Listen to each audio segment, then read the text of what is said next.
How's everybody doing today? Good? You ready for this? Yes? How many of you are having your first baby? Ooh, that's a lot of power. I could tell you anything and you'd believe it, right? No?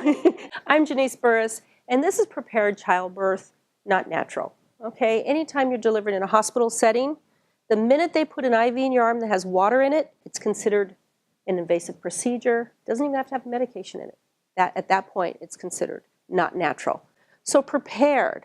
My job is to prepare you on what to expect when the time comes. How do I know I'm in labor? What can I do to help my body labor better? What can my partner do to help me through it? Okay? A lot of the class is taught to the partners because moms, you know your brain isn't what it used to be before you became pregnant, right?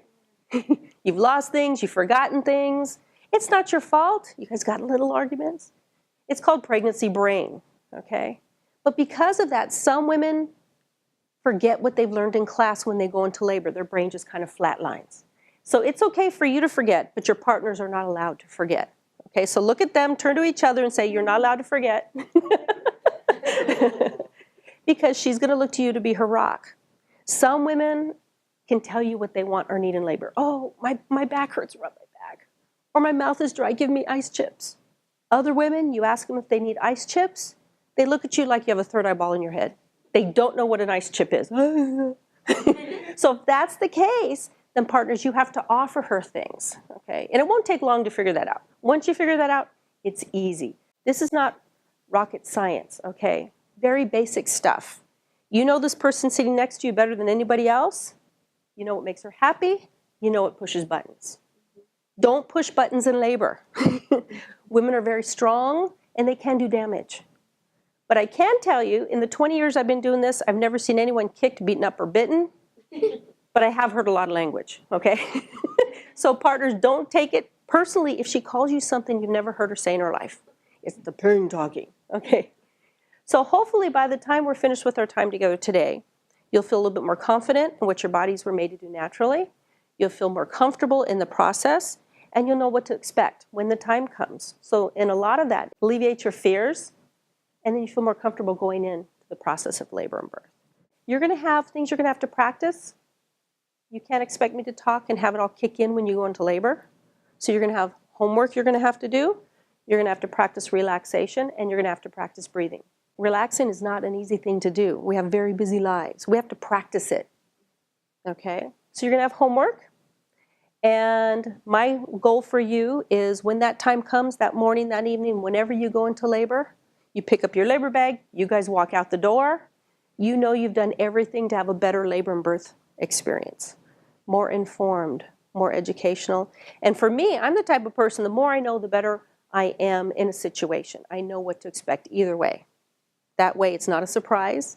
I'm prepared for it. So that's what this is all about.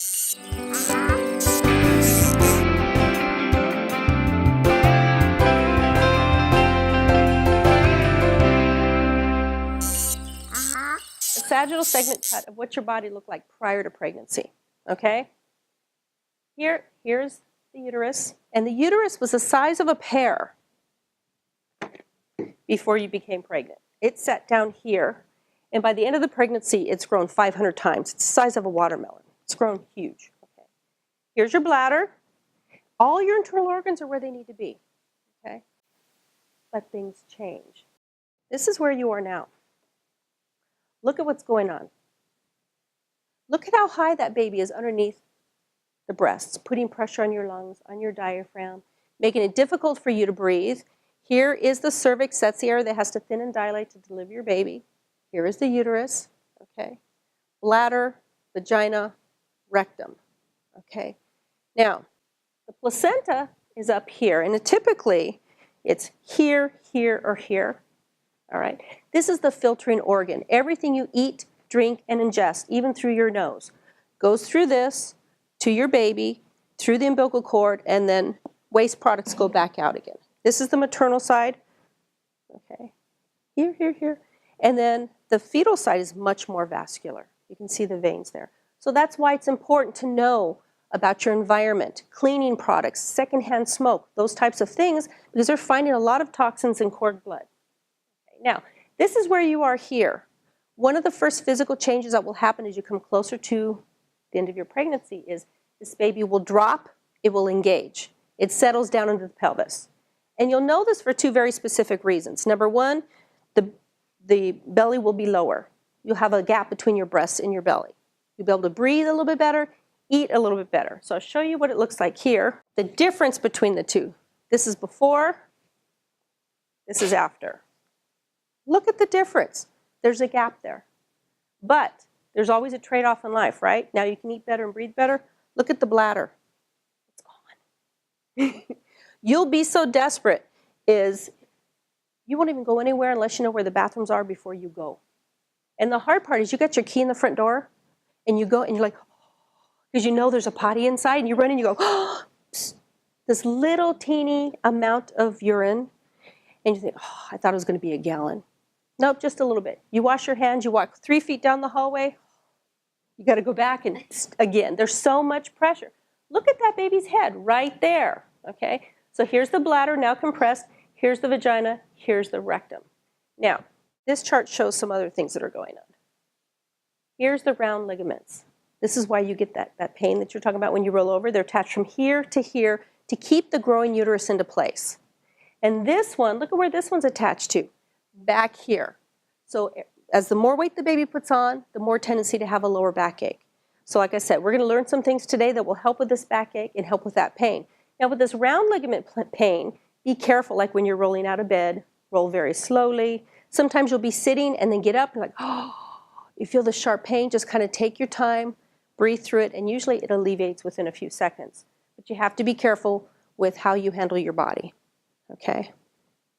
Now, this is the average size pelvis that your baby needs to maneuver to be born. And you look at this and you think, there's no way this is coming out of there. How does it fit? Well, one of the hormones you have is called relaxin. Normally these bones stay stationary. And with that relaxin hormone, they now move and they now give. That's what helps a little woman sometimes birth a larger baby.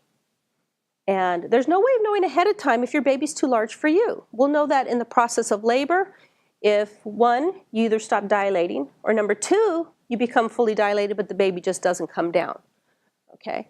But that's how, because these bones now shift and move. But that's also which gives you the heartburn, because you have a sphincter muscle right here that stays closed.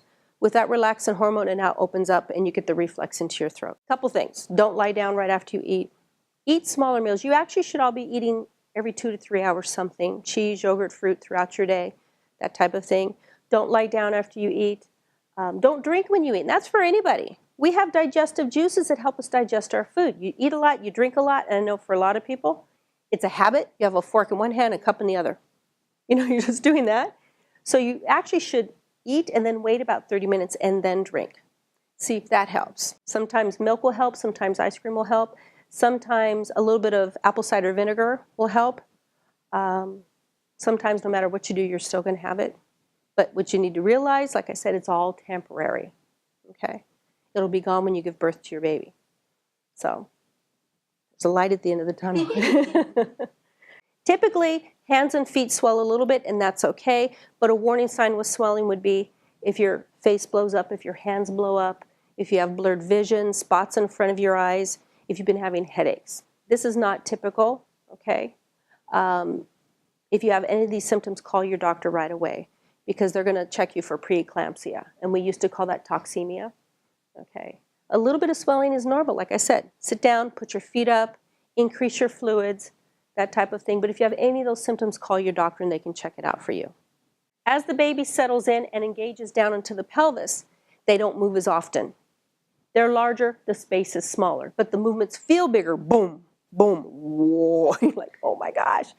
So what we're looking for here is some type of movement in an 8-hour period. We want this baby moving periodically. They sleep like we sleep. When you're up and you're walking around, you're rocking them to sleep.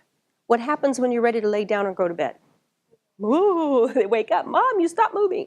Okay, so if you've been preoccupied and you're not sure, have I felt it move? Sit down and eat something. They get really happy when you eat. Oh, thanks, Mom, you know. And then if you're still not sure, call your doctor. They can do some very basic testing just to be careful, okay? So sleeping, you should be sleeping on your left side or your right side. We don't want you flat on your back, okay? If you tend to wake up on your back, don't panic. Just put a couple pillows there. That way, if you roll over, you won't be totally flat.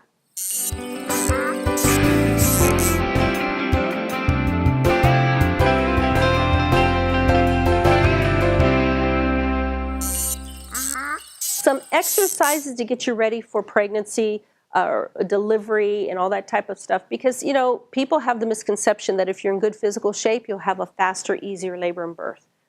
During pregnancy, we need to prepare ourselves for the birth, but what it comes down to is if you're in good physical shape, you'll have the stamina to withstand a longer labor. So we'd like you to be walking at least 30 minutes a day. If you can do more than that, that's fine. If because of work schedules or anything that you're involved in makes it difficult, anytime you get the opportunity, get up and walk 10, 15 minutes at a time, okay? Walking will never put you into labor. People have that misconception as well. It's hormonal, so you can walk 30 miles if you want. You're not going to go into labor unless you're ready. If it's comfortable for you to do this, to sit on the floor while you're watching TV or reading a book, maybe every few commercials, put the bottom of your feet together, put your hands pressed down just towards the floor, just enough to feel a stretch in your thighs. You don't need to shove them to the floor, but just enough, okay? That'll help stretch your thighs. If you're reading a book or a magazine, every couple pages, do the same thing for about 30 seconds and release. This will help stretch. If this is uncomfortable, don't do it, because I have something else for you, okay? So, from today on, I don't want any of the women to bend over to pick anything up, okay? That relaxin hormone that I mentioned earlier that helps your bones move and shift, if you bend down at this point in your pregnancy, you can easily damage your lower back. Many women have separated this here. It's called the pubic symphysis because that relaxin hormone, by drop kicking something across the floor. It doesn't have to be a big movement, but it can damage this. And you may know this if you see them at your doctor's office or in the hospitals because they're walking like this. And it may take quite a while after you give birth for that to heal. So from today on, I want everybody to squat to pick things up, okay?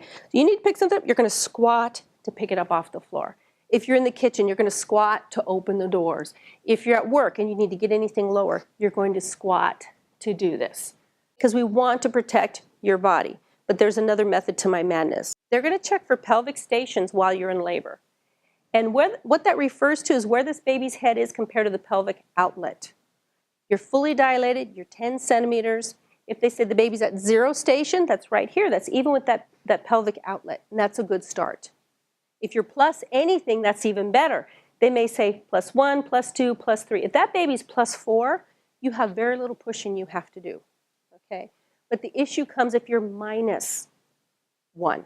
Okay, this is 0, this is minus. If you're fully dilated and that baby is minus, there's going to be a lot of work you're going to have to do, and they may need you to squat to open up the pelvis wider to bring the baby down. Because again, when you squat, this is what happens. Boom. Gives the baby more room to come down. Once the baby moves down to either 0 or even +1, then you can push in a regular position. Okay? But the issue is, if they need you to squat, you could be down in that position for 2-3 minutes at a time. It's not going to be comfortable. Okay? So we have to do some squatting now. All right, so go ahead, stand up. So moms, go ahead and stand in front of your partner. Support her in case she wobbles a little bit. So when you're ready, just kind of squat down. We're going to pretend we're going to pick up some socks. Okay? So feet a little bit wider apart, width apart, but what you want to make sure is your heels remain flat on the floor. If your heels come up, that means you have to open your legs a little bit wider. Okay? So when you're ready, squat right down. Pretend you're picking up some socks. Open those legs wider. One more time. Good. All right. So, partners, from today on, you're going to bust her on this. Anytime she bends over, squat. That's going to be part of your homework to remind her she needs to squat. Have any of you heard of the pelvic tilt? No? Okay. Pelvic tilt will help now for lower back pain. It will help if you have fingers or toes stuck in your ribs and you're trying to work that baby down. Okay, it'll help with shortness of breath sometimes. Sometimes it'll help with heartburn. It's one of those hit or miss things. okay? But I'll do it and then we'll practice it together, okay? So what happens is with the pelvic tilt, you get on all fours, okay? What happens is instantly the weight of the baby comes off your back and it's pulled forward, so it dangles a little bit. Takes the pressure off the lower back. So you just sit there and you just breathe normal, just relax. Now, partners, you come home from work or whatever, you find her in this position, you know what's going on. Her back is hurting, okay? Now, you can do this on the floor. You could do it on the bed. This will work now. This will work during labor, okay? Now, if this isn't enough, if this isn't take the pressure off, or if we need to rotate the baby, and I'll explain why in a minute, that's where the tilt part comes in. You're going to just tilt your pelvis towards your face towards your pelvis. It sounds a little bit silly, but it helps you to remember it's like you're saying hello to your crotch. Just a real easy move, just like this, like hello, just like that. Back and forth, gives the baby more room, nice and easy, helps to rotate, okay? So you can use this now or in labor, back hurts, fingers and toes, that type of thing, okay? So just take a nice deep breath in and exhale out and let the baby just dangle just for a little bit, okay? And with this, you might find enough relief, but if not, that's where the tilt part comes in. So when you're ready, just kind of bring your pelvis towards your face towards your pelvis. You're just rocking nice and easy, like you're saying hello to your crotch. Just a little movement, not so much in your back, more in your pelvic area. So you'll do that now, if you need to, if your back is bothering you, or in labor. How many of you know what your Kegel is? Pelvic floor exercise. Okay. This is an area of the body that a lot of people don't even know it's there, but we need to exercise it because it tends to weaken during pregnancy. Okay. You have the vaginal opening and the rectum. It's a figure eight of muscles that surround that area. Right in the center where they all intersect, that's where the Kegel muscle is. They sometimes call it the hammock. Okay. So the easiest way to find this muscle is next day or two, go in, urinate, stop your flow of urine, midstream, boom, that's your Kegel muscle that you feel. Finish urinating. Try it that way only a couple times, because if you continue to do it on the toilet, you can get a urinary tract infection. So you're just going to do that to find out where it's located. Once you locate it, then you do 25 in the morning, 25 in the evening, but what we like is mega Kegels. And what that means is every time you hold it, you're going to squeeze a little bit longer than you did the time before. That's really going to build up that strength, okay? So you find it by urinating and stopping the flow of urine midstream, let it go. And then it's all internal. You can do it standing or sitting. No one's going to know you're doing it unless you're concentrating really hard. Like, some women use, maybe if they're driving at a red light, okay, this is my signal, I got a red light, I'm going to do my Kegels. They're sitting in their car and they're just, no one's going to look over and go, oh, she's doing her Kegels. You know? But the whole idea is don't quit when you give birth. And a lot of women are really good at this during their pregnancy, but they give birth and they think they're done. No, we want you to continue to work in your Kegel muscle until you can't remember. Because the issue is, from carrying babies, that area tends to weaken, and then we end up, as we're older, with urinary incontinence, okay? So we want to make sure you're going to work that throughout until you can't remember to work it anymore.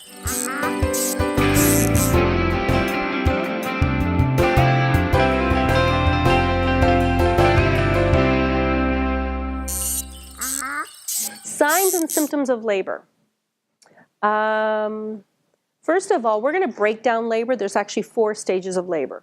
First stage is labor. Second stage is pushing and birth of your baby. Third stage is deliver the placenta. And then fourth stage is postpartum, that first couple hours after you give birth. This chart shows how it really breaks down. This is labor here, and this is pushing. Early, active, and transition. Now look at her face. You can see labor progressing by the change of look on her face. Now, early phase of labor, that's the easiest part of labor. It's the longest part of labor, okay?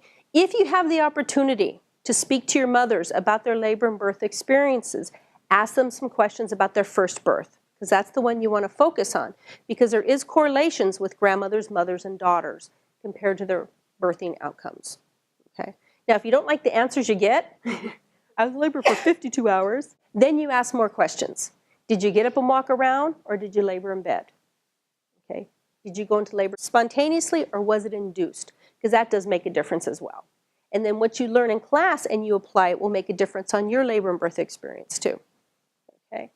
But with early phase of labor, the contractions are only about 30 seconds each. They're very mild for most people. Most women can walk and talk through these contractions. Okay. Longest part of labor, but the easiest part of labor. A bulk of your labor will be here. Okay. Now, labor progresses. Active phase of labor, this is the middle part of labor, and this is where I always say she's cooking with gas. There's no turning back, you know, okay? And you see the intensity on her face. So here the contraction is about 30 seconds each. Now they've gone to 60 seconds each, so they've doubled. Okay. And then you have transition, most intense part of labor, but the fastest part. But because it is so intense, some women have a difficult time here. And it's not because the contractions do not continue to get harder and harder. What happens is you get to a certain point in your labor, they level out, but they get longer and the break gets shorter. Most women describe transition as feeling like the contractions are back to back. Okay, so here you have a break, here you have a break, but here it gets to the point where it feels like they're back to back. You will all want an epidural here, but if you've gotten this far, you were this close to giving birth, and she needs to be reminded of that. You are this close. So we're going to break it down, what's going on with your body, what can partner do to help you through it, some labor positions, things that help the whole process go a little bit smoother. Okay? What signs of labor are you aware of? What have you heard of so far? Just water coming out. Just all over the place. Yeah. Okay. All right. Now, water breaking. Only 10% of all women, their water breaks spontaneously. Most women, their water needs to be broken to give birth. Okay, so you're not going to wait at home for your water to break because it may never not. Okay, the first time my water broke, I thought I was just peeing my pants because all the books made it sound like if your water broke, it would just hit the floor, like you just kind of talked about. But mine just kind of went. It just trickled. I was sitting on the couch watching the World Series, and I felt this, and I thought, you're too old to be peeing your pants. So I got up. Changed my underwear, sat back down, watched a little bit more TV, happened again. Oh well. Got up, changed my underwear, sat back down, watched a little bit more TV. I do this till I have no underwear left. And then I finally called my doctor. So, you know, it may be a trickle, it may be a gush, but it may not break at all. All right. If it does break, you need to be in the hospital because there's always a chance of infection. Okay? Anything else? What about the mucus plug?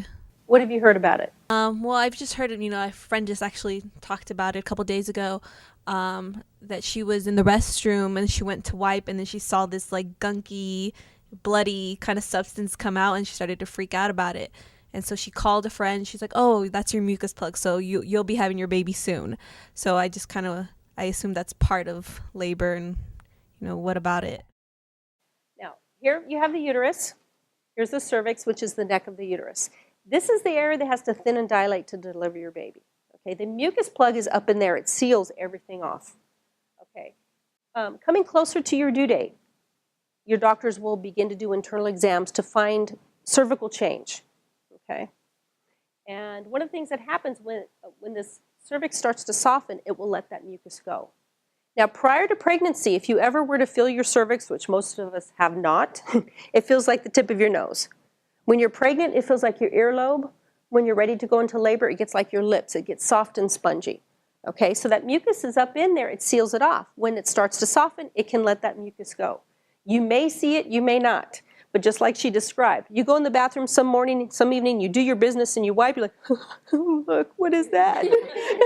That's what it is, okay? Thick, just as you described it, thick, goopy, gloppy with some blood in there. When it comes down to something disgusting comes out, that's what it is. Don't call your doctor, they don't care, okay? Your cervix is starting to soften, it lets that mucus go, your body's getting ready for labor. You can go to labor anytime from that day to a couple weeks. Your body's getting ready, okay? So when your caregiver begins to do internal exams, like I said, they're gonna feel for cervical change and they're gonna check for effacement and dilation. Effacement is the thinning, dilation is the opening. And it's typical for a lot of women to already be dilated before they go into labor. Okay, if you are, do the happy dance. You have a jump start, and you can still have sex. You can still sit in a tub. You can still swim. The only time that would change is if your water does break. Okay, so effacement is the thinning and dilation is the opening. Your cervix has to efface or thin out 100% and has to dilate to 10 centimeters. And that's what this is right here. That's where your cervix has to get for you to begin pushing and giving birth to your baby. When the cervix gets to this point on the baby's head, that's considered 10 centimeters. That's when you begin to push. All right. So the uterus is made of a lot of muscle layers over the top this way and around this way. So when you have a contraction, those muscle layers come together. They flex and do this, like flexing a muscle, but flex from the top down, and the cervix opens from the bottom. Okay. So one way to look at effacement and dilation, this is what's going on with the cervix. It's thinning and dilating. Okay? Thinning and dilating. It's pulling away from the baby's head. Another way to look at this, if you've ever worn a turtleneck, and you go to put the turtleneck on, and you have the neck here, that's a thick cervix. Hey, you start to pull your head through, hey, I'm dilating, but it's this way, okay? You ever have a lifesaver, you put it on the tip of your tongue and you suck on it, it gets thin from the inside out? It's the same thing, okay? So you come into your caregiver, they start to do those internal exams, they may find dilation, they may not. But this is hormonal. And what can happen is a couple different scenarios. A woman comes in and they check her cervix, oh, you're 2 centimeters dilated, you're gonna have this baby any day. She gets excited, she goes home, she packs her bags, she calls everybody, and she's still sitting there two weeks later. People are calling, have you had the baby yet? No, she don't want to even answer the phone anymore, because she's so upset. Or that other woman that's tired of being pregnant. She's done, she goes into her caregiver, and he says, oh no, it's going to be another couple weeks. And she goes home in tears, like, yeah, I don't want to be pregnant anymore. And he says it's going to be another couple weeks. And she's like, oh, and then she gives birth 3 days later. That's how quick it can change because it is hormonal. So whatever they find here is okay. Just be excited one way or the other. If you are dilated, yay. If you're not, that's okay too. Okay.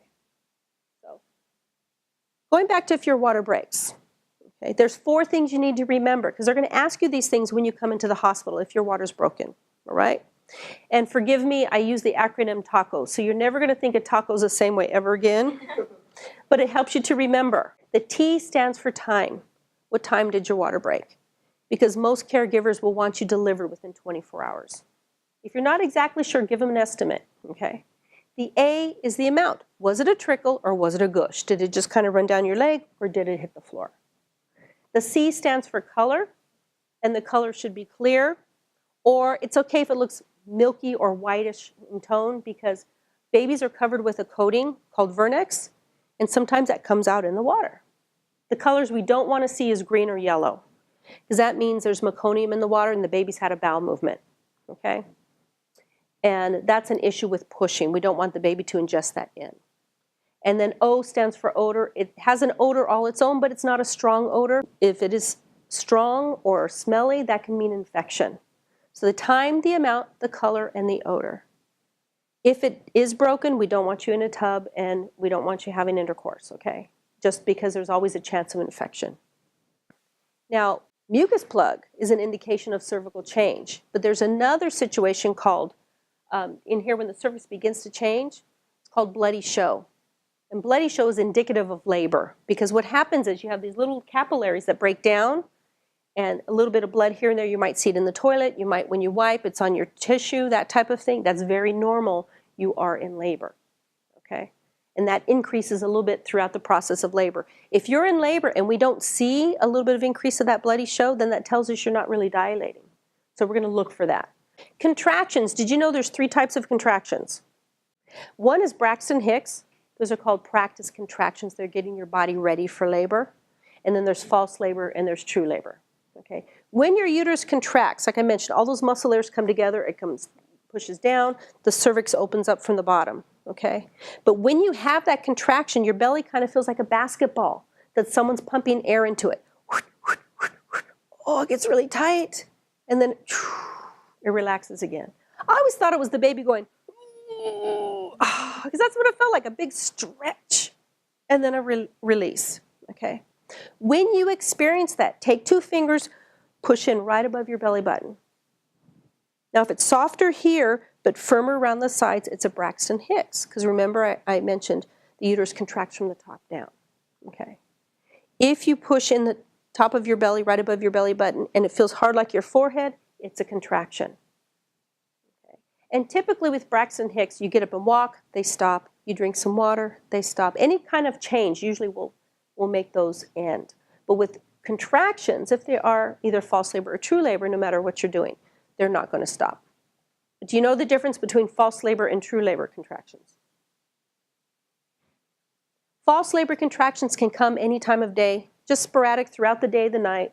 You might have one at 2 o'clock and one at 5 o'clock, one at 3:30 in the morning, one at 4 o'clock, just all over the place. And you can do that for a week or two before you go into real labor. Okay? The minute they become regular to where there's a pattern, that's when it's considered labor beginning. Okay? And the goal is we want to make sure the contractions get longer and the break gets shorter. That tells you it's real labor. Okay? So what you're going to do is you're going to time them for about 2 hours, then put the paper away. Okay? And the way you time your contractions is the interval, or how far apart they are, is from beginning to beginning. Start time to start time. And then you're going to time how long they are. So she says, oh, I'm having a contraction. So partners, you write down maybe 6 o'clock on your piece of paper. And then you need to time the length. Okay? It's over. How long was that? Oh, about 30 seconds. You write 30 seconds next to it. Some time goes by. Oh, I'm having another one. Okay, what time is it? 6:15. How long? 30 seconds. And you do that for a couple hours. Okay, it gives you a baseline. Put the paper away. Ignore them. Because I will guarantee if it's real labor, it's going to get your attention somewhere along the way. Something will change. All right. Now, jumping way ahead. Now it's 2 o'clock in the morning, and the contraction is now 60 seconds long, 3 to 5 minutes apart. They're lasting 60 seconds, and the break has now gone to 3 to 5 minutes. So in early labor, when labor begins, that type of thing, they're only about 30 seconds each, but you can have 5 to 30 minutes in between a contraction. As labor progresses, the contraction gets longer. So at that point, she says, it's 2 o'clock, I'm having a contraction. Put 2 o'clock, how long? 60 seconds. Another one, 2:05, 60 seconds. 2:10, 60 seconds. That tells you it's real labor. Because before, okay, they were sporadic, they were all over the place. They were happening 15 minutes apart, lasting 30 seconds each. Now they're 3 to 5 minutes apart, lasting 60 seconds each. So that tells you start time to start time. Now, with first-time moms, we use the 4-1-1 rule. When to go to the hospital, when contractions are 4 minutes apart, lasting 1 minute each for 1 hour or longer. That's a good time to go. Okay?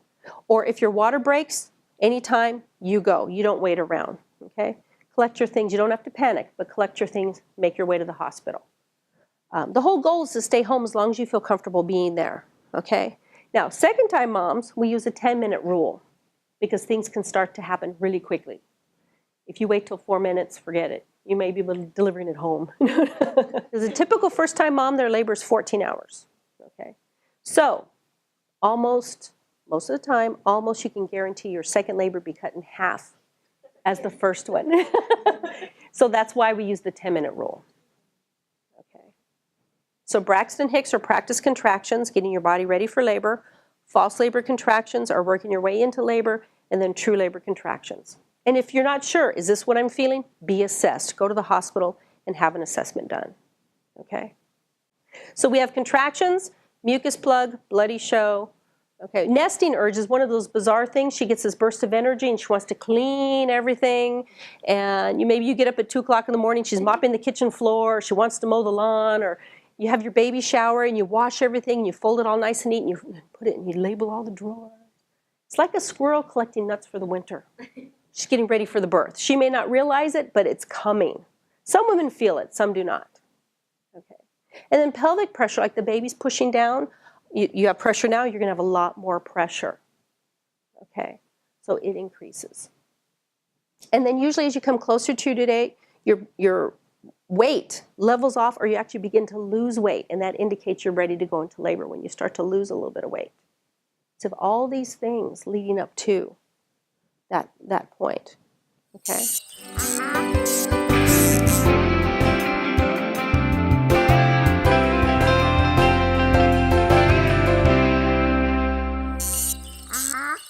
to break labor down, okay?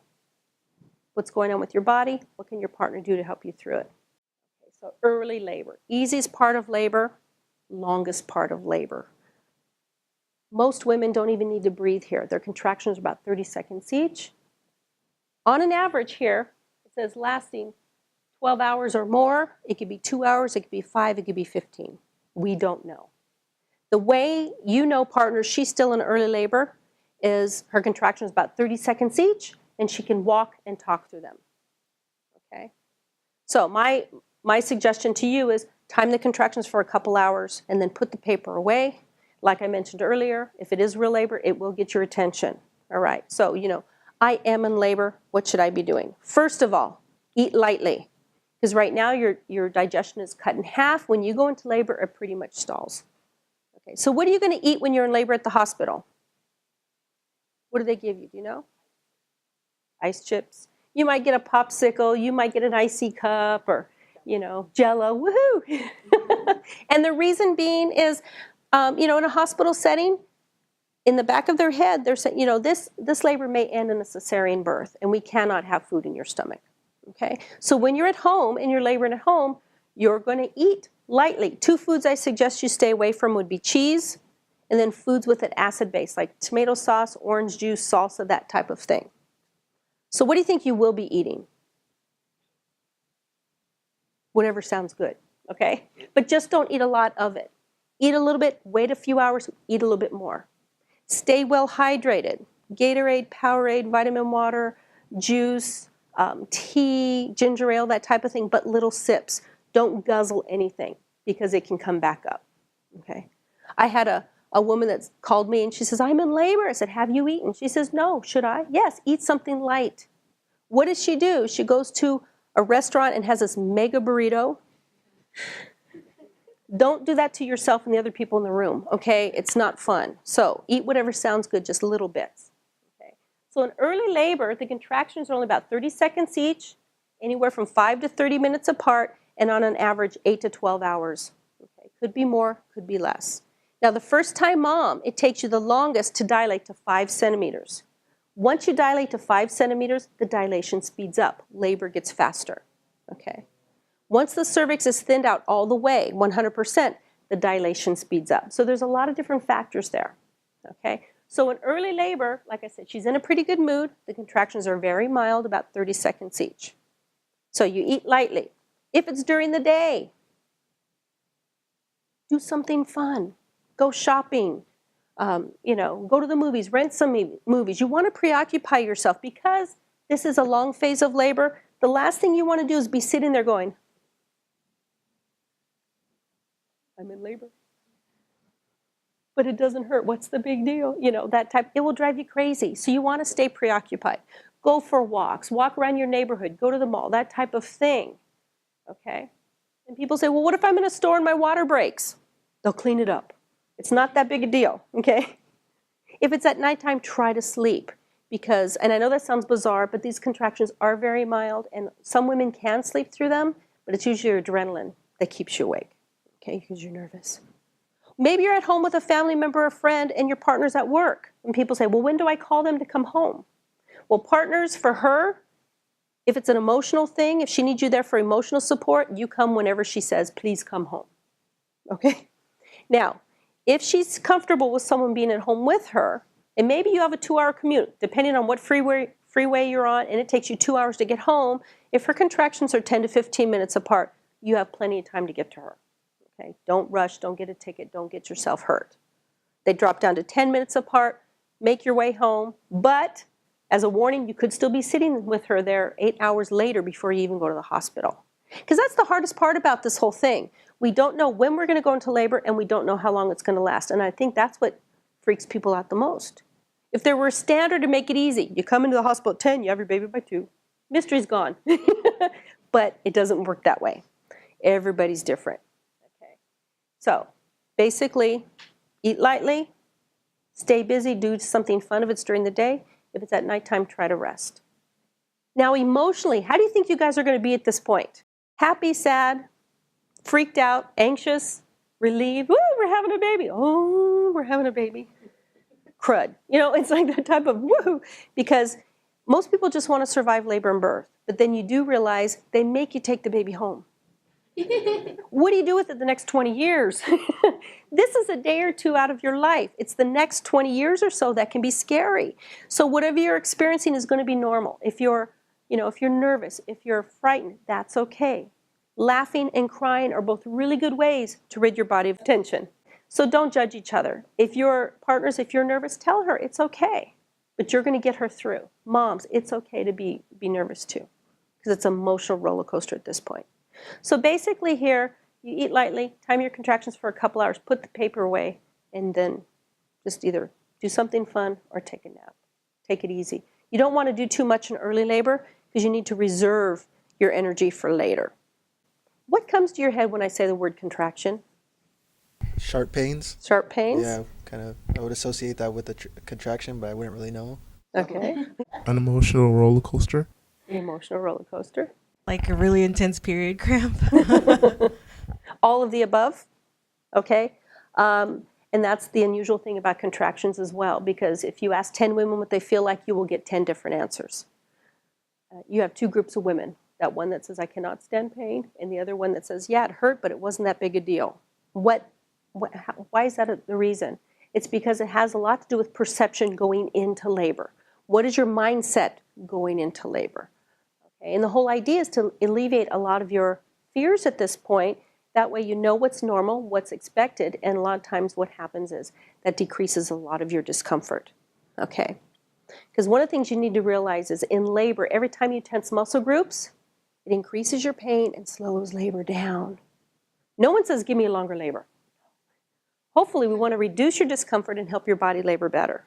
So your partner's going to be there to say, relax your shoulders, don't grit your teeth, that type of thing to help reduce your discomfort. Okay. With contractions, they can start in your back and work towards your front, start in your front, work towards your back, start in your front, go down your thighs. And they can feel like intense period cramps. They can just be a wave that kind of comes and goes. Some women don't feel much at all. And I know that sounds bizarre because we always hear about, why is it so painful? Okay. For me, I just felt it in my cervical area. And it's weird because when I had a contraction, it felt like someone was doing this to my cervix, which is odd because what is it doing? It's dilating. So everybody experiences contractions differently. So labor progresses and the contractions increase. But what I want you to have a different perception on what contractions are, because you need to be excited about those contractions. And don't think, oh, she just went over the edge. No, because think about it. You're gonna be concerned about that one contraction. So moms, your job at that point is to breathe through it. It's gone. It's never coming back. You sit back. You have a break. The next contraction comes. Be excited. Ooh, here comes Joey. You breathe through it. It's gone. It's never coming back. You take a break. You have a break in between these contractions. And the best thing about the contractions, and this is why I want you to embrace them and be excited, is because each contraction brings you closer to the birth. You're one step closer to holding this baby in your arms. You're one step closer to being finished. So you take them one at a time. You don't say, what's going to happen 3 hours from now? Because you may be finished, you may not be finished. Okay? So we're just going to take them one at a time. And your job is to relax. Okay?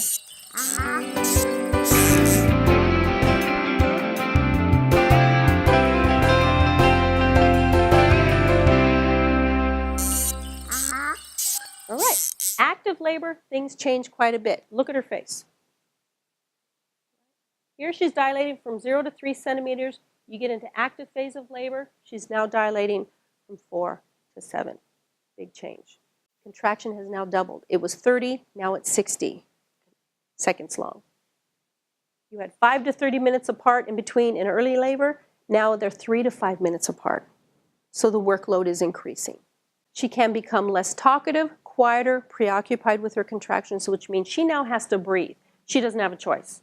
Maybe she was laboring in the living room or the bedroom or something, and she got up to get a drink of water, and she comes into wherever she's laboring. If she does something like this, she's now headed into active phase of labor.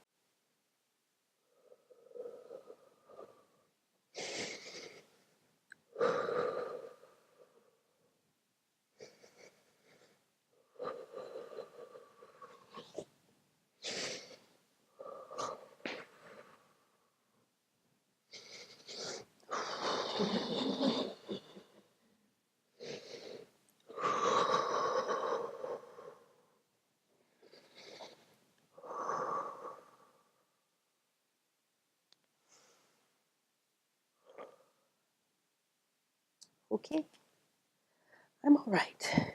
And then she goes to sit down. What happened was she started to walk in, and that contraction began. It's like, hello, I got to hold on. Active phase of labor, they usually have to hold on to something, and they have to breathe. And as long as she's breathing fine, you leave her alone. So they rock a little bit, and they may wiggle. And if you try to talk to her, shut up. Just let her breathe through it, okay? Contractions over, then you discuss it with her. Okay, what's going on? Oh, that was longer or stronger, whatever her answer is, okay? Now, time the contractions for about another hour. Look at both sheets of paper. You're going to see a big difference as compared to first time and second time. And like I said, as long as she's breathing fine, you leave her alone. She does something like this, you have to step in. Oh, no, this hurts. I can't do this. You gotta help.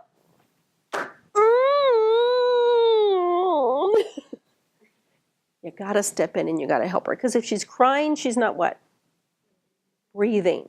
Okay, so if she's leaning over an object, be it kitchen counter, bar stool, whatever it is, partners, you got to get her attention. So that means eye to eye. So you may have to come from underneath and look up at her, okay? Say, okay, look at me, come on, look at, and she may argue. No, come on, look at me, come on. Take a deep breath in. Good, all the way down. Blow it out. One more time in. Good, all the way down. Blow it out. You don't say, breathe, you gotta breathe. She doesn't know what that means, okay? So you help her through it and then you discuss it. I know you're working harder, but I'm gonna help you. It's gonna be fine, okay? Take it from there. She knows this is normal. Now partners, you need to realize that there is gonna be a certain amount of noise in labor, but there's positive and there's negative. Some women don't actually breathe, they hum or they moan. So she might, oh, and that's okay, as long as it's a deep noise, because deep noise opens up. We don't want, because if it's high pitched, she's going to tense up. What happens to your body physically when you're afraid? What do? Tense up, okay? And we need to go, because again, every time you tense up in labor, it increases your pain, slows labor down. So we need her to relax, to reduce her discomfort, and help her body labor better. So she needs to avoid her bladder. Needs to be empty because you're taking in fluids, okay? And with all that pressure, she may not even know she needs to go to the bathroom. So partners, you remind her, okay, it's been about an hour and a half, you need to go. Now, if she goes into the bathroom and she doesn't come out, check on her, okay? You probably open the door and she's probably, oh, you okay? Yeah, I'm fine. Because sitting on the toilet feels really good in labor. We're going to talk about some really unusual places to labor, and the toilet is one of them, okay? So in this position, the pelvis is open wider, gives the baby more room to come down, takes the pressure off the lower back. So if she wants to sit on the toilet for a while, you come in, bring a chair, sit on the floor. You guys are going to camp out in the bathroom, okay? Good place to labor. She can sit there as long as she feels comfortable, and then maybe at this point she decides, nope, I want to do something else. So you go on and you suggest something else. And we'll talk more about that when we talk about labor positions, okay? The other two really good places to labor in the bathroom is the shower and the bathtub. We call the bathtub the midwife epidural. You get in the tub, nice warm water, dim the lights, light some candles, play some music. You're going to set the mood to dilate, okay? Because it relaxes your muscles. You feel really good in water. Now, if you've been soaking in the tub for a while, you get out, you dry yourself off, and you notice that you're trickling.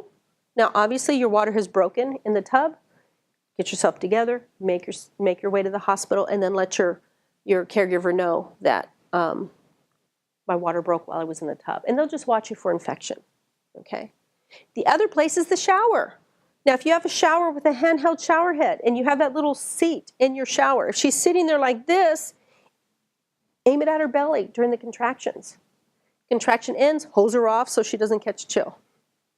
If you have, or she decides she wants to stand up in the shower, maybe she's leaning against the wall like this, okay?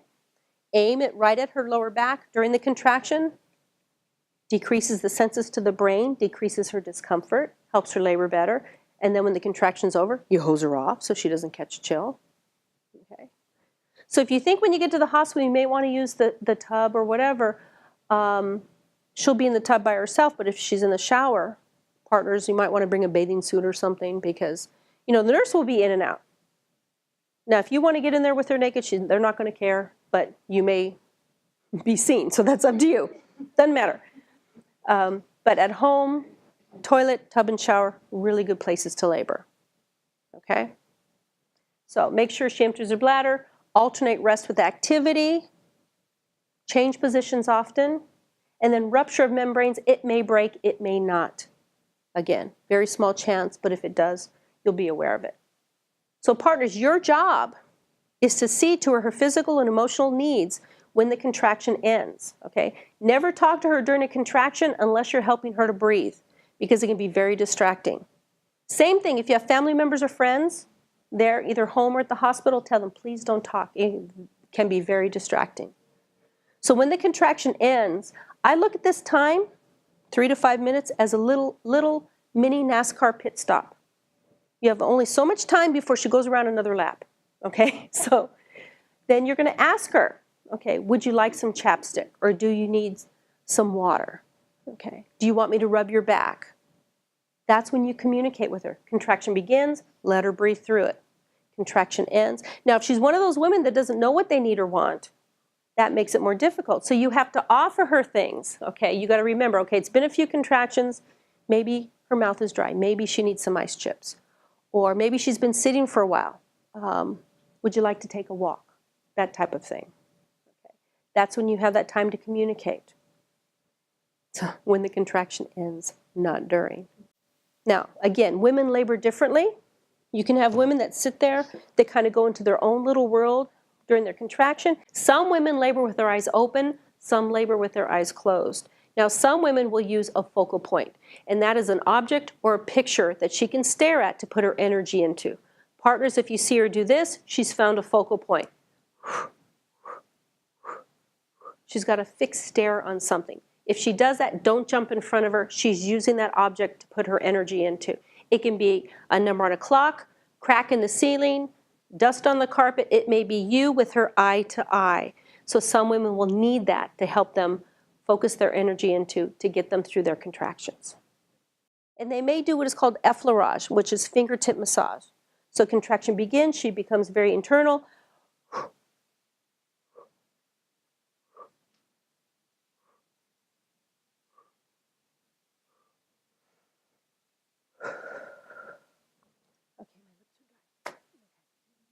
Just sit back and relax. Contraction begins again. Into her own little world. Some women want you to hold their hand. Some women need both hands being held and someone helping them to breathe. And then some women don't want you to touch them. Don't you dare come near me. But you're not allowed to leave the room either.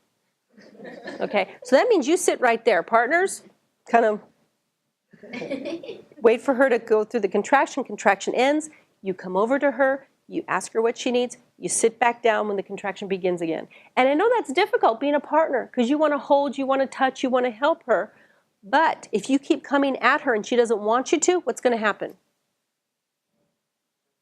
She's going to tense up. She's going to get ticked. Here's another clue. If you walk towards her and she goes, oh, that means don't come any closer. You back up like it's a rattlesnake. Just like wait for the contraction to end. I walked into a room with a woman and I walked towards her and she went like this. And her husband was back here and I went, we can't touch her. So I waited for the contraction to end and then I asked her some questions. And the funny thing is she kept answering me with whispers. She just kept whispering. And I thought, I wonder if she has laryngitis. I don't know, because she just kept whispering. But that's the way she dealt with her labor. Because about an hour after that, she had an epidural. Her voice came back. So she dealt with it. Don't touch me. And she whispered. So you just never know. So you got to kind of feel the room. Okay? So also, partners, what you have to do is you have to watch her from head to toe. Because women practice what we call rhythm and rituals. She may do the same behavior over and over again. And we have to look for areas of tension. And typical areas are the the hands, the face, the shoulders, and the feet. Okay? So maybe she's sitting on a bed or a couch and she's nice and relaxed and she has a blanket over her and the contraction begins and she's all of a sudden you notice that there's a tent because there's so much tension there. You tell her, relax your feet.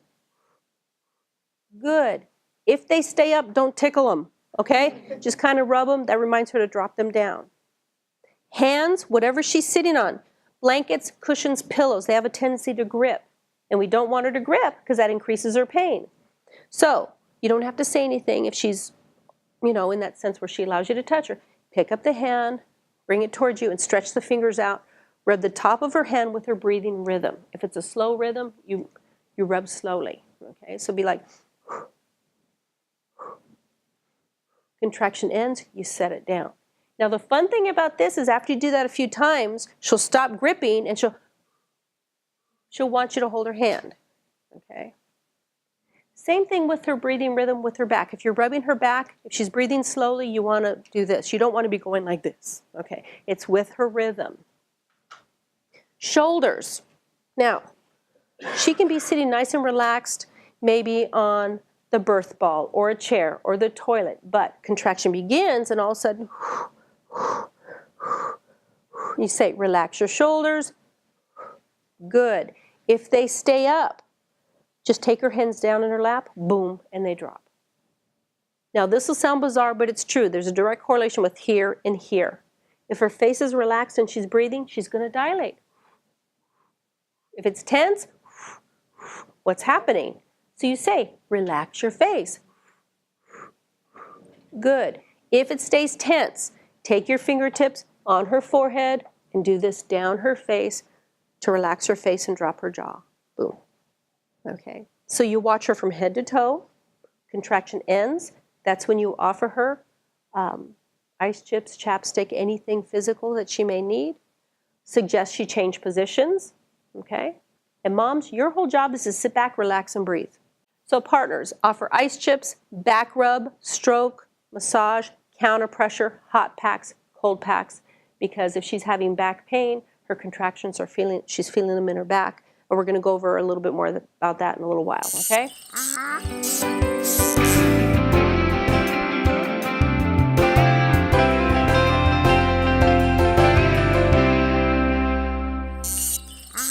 Think about it. Those of you that are already having trouble sleeping now, okay, it's going to increase. Baby's going to be putting on a lot of weight from now until you deliver. So the issue is when you're laboring in bed, you got the pressure of the baby on your joints, your ligaments, your tendons. What happens is when you're lying down in labor, it increases your pain and it slows labor down. So we want you in an upright position.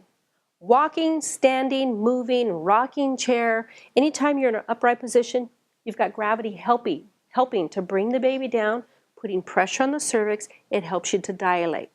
Okay? So there may be a point when you want to lie down in labor, and that's okay. We just prefer you don't crawl into bed with the first contraction and stay there because it's going to make it really, really uncomfortable. Okay?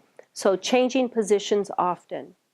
Partners, let's say she has been lying down for a while and you notice it's been about an hour and a half and you say, okay, why don't you sit in the rocking chair? And she looks at you and she says, why? You say, because by changing positions, it's going to help your labor to progress. And then if she says, I don't want to, just leave her alone. Okay? Now, when it comes to positions, there is not going to be any position that will be comfortable, but some will feel better than others to you. And if you've been sitting in bed for a while or lying down and she starts to really complain, just by sometimes getting her up and standing against a table or against a wall, by shifting her body weight will make all the difference in the world. Okay? So we're going to go over some positions that will work for you in labor. This is the pelvic tilt position we did earlier, and we're going to add some to that. Okay? Let me have you guys go ahead and stand up and come out this way. What we're going to do right now is nickname baby dancing. Okay? So come over this way. So stand like this. Stand like this. Okay, bring her in nice and close to you. No, face to face. Face to face, nice and close. And you're going to plant your feet, partner. You're going to plant your feet. Because what you're going to do, Mom, is you're going to put your arms around her neck. Bring her nice and close. Hug her body. Okay, put your head down on her shoulder. And then what you're going to do is slowly you're going to bend the knee, both in the same direction. Bend the knee, bend the knee. And you're going to hold her body weight, okay? Because if she's holding anything up, she's going to tense up, all right? So you're going to think of your body being a rag doll anytime you're in a position. So she leans on you, and that doesn't look like much, but when you bend your knee, it opens up that hip flexor, gives the baby more room to come down. So you're shimmying the baby down, okay? Play some music. And we talk a lot about relaxation music. That's music you like to listen to. It doesn't have to be elevator stuff. Okay. All right, contraction ends. And what you're going to do, go ahead and sit down in this chair for a second. Go ahead and sit down. Now, that's your time to communicate with her. Now, this can also be done up against a wall if your partner needs a break. Okay, and it can also be done with a birth ball, and I'll show you how to do that a little bit later. Okay? All right, thank you. Okay, so you would stand over here on the side. You're going to put that on the floor for your knees. And what you're going to do is you're going to kneel on the pillows. And you're going to come forward, put your face down on the pillow, drop your arms to the sides. So bring your rear end up. Yeah. Put some gap between the breast, the chair, and your belly. But come a little bit forward. There you go. Turn your head to the side. Okay. Now this would be a good position anytime. All right. This would take pressure off the lower back if she's having back discomfort. And yeah, it does really feel good. Now, she may want direct pressure at this point. If she's experienced back pain, that means the baby's in the improper position. It's sunny side up. Have you ever heard of a woman having back labor? Well, when we're in labor and we're lying on her back, we want the baby facing our back. If a woman's having back labor, it's sunny side up. And what happens is she feels the contractions in her back. And she's going to want direct pressure. So this would be a good position to take the baby off her back. So she would want you to push right here so you can make a fist and lean into it. And she can tell you higher or lower. But the problem with this is your wrist strength is going to die in about 5 to 10 minutes. So we always talk about putting a tennis ball in a labor bag, okay? This is my favorite labor tool. 3 tennis balls and a tube sock, which are not allowed to use it as a weapon, okay? But go ahead and take it, and you can put it this direction here, up and down, a little bit lower, right there, and you would push in and rotate, little circles, or the other direction, this way. Same thing, push in, little circles. And that'll take the pressure off her back, help it to feel better. Can also be used for massage. Take it, and I'll show you, like this. Okay. Try that.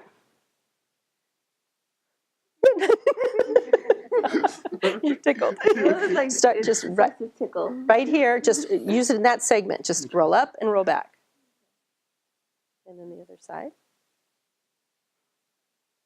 And then you can use that up and down the back as well. So something very inexpensive, very basic to make may really help her and you. Okay. Sit in the chair. And you're with your rear end on the edge of the chair. Okay, legs open. You're going to kneel on the floor between her legs. Okay, come in nice and close. All right, now you put your head down on her shoulder. And then you can hug her if you want. And then you would rock from side to side. This position can be done on a chair, a toilet, a birth ball. Again, pelvis is open wider, gives the baby more room to come down. And if your arms are longer, you can rub her lower back. Okay, if they're not, that's okay too.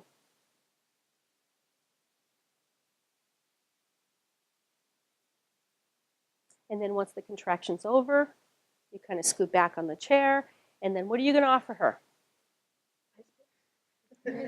What if she doesn't know?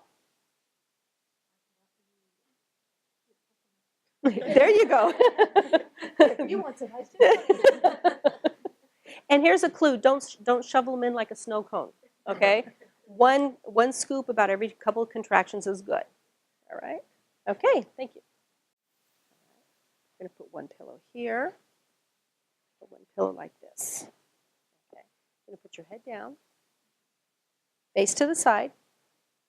Drop your arms down. Okay. Yeah, you're going to stand behind her. Okay.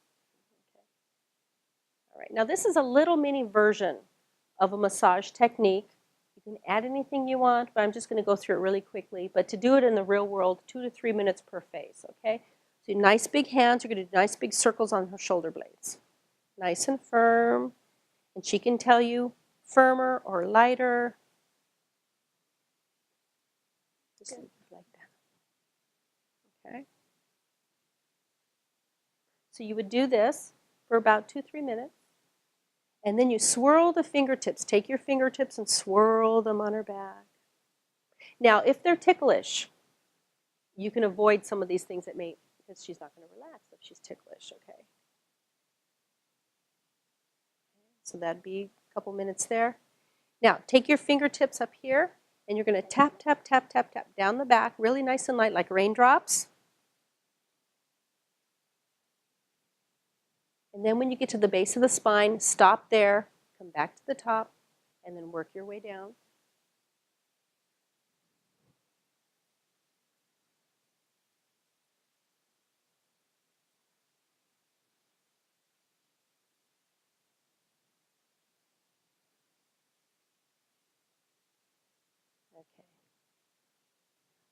Okay. 2-3 minutes of that. Then now you're going to start at the base of the spine, one thumb on each side of the spinal column. And slowly with gentle pressure, one on each side of the spinal column, you're going to walk your thumbs all the way up. And then if she likes her head rubbed, you can go up into the back of her neck just like this. And then you go back to the bottom and work your way up.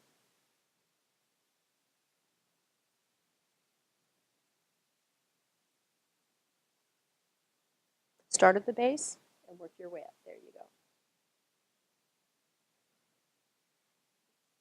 Top of her neck, bring both your hands up like this. And you're going to go across her shoulders with each hand. There you go. Down her arms, towards the elbows, to the hands, and then out. Because that brings tension away. You always want to go away from the body. This same position can be done at the hospital. If you have her on the side of the bed, okay, maybe she's dangling her legs over the side of the bed, and you know they have those tables that come around, those little brown tables, and they go higher, they adjust. Put a couple pillows on that, she can lean forward, same position. Now, you want a toilet position or you want a birth ball position, and you don't have one or she doesn't want to go in the bathroom. Here's an easy fix. Chair on a corner. Boom, same position. The pelvis is open wider, gives the baby more room to come down. Same thing can be done on the corner of the bed, sitting on the bed at home or in the hospital. Okay, very basic things. Okay, turn around and face the camera. Hand on the back, legs open wide, sit right in the center. Okay, now you'd want to either stand or sit behind her, just so she'll feel more comfortable. And then what you're going to do is come forward on your elbows like this and just rock your pelvis from side to side during a contraction. Opens up the pelvis wider. And depending on what she's feeling, she may want you to rub her back, she may not.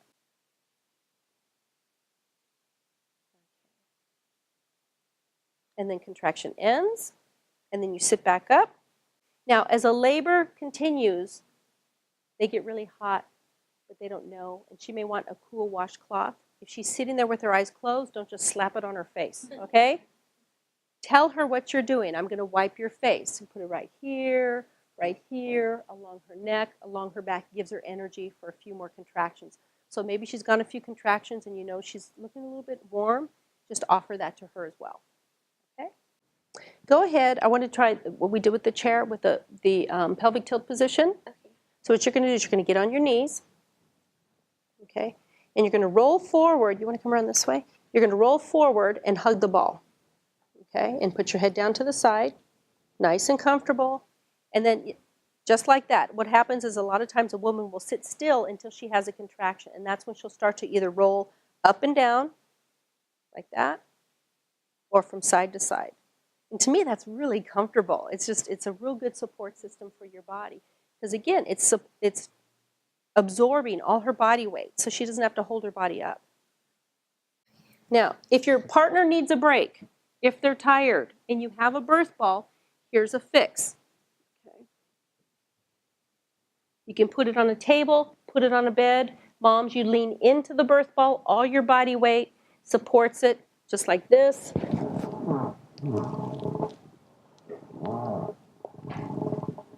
Okay, that way you're still helping your labor to progress and you're giving your partner a break. Is you're just going to do a little lunge from side to side.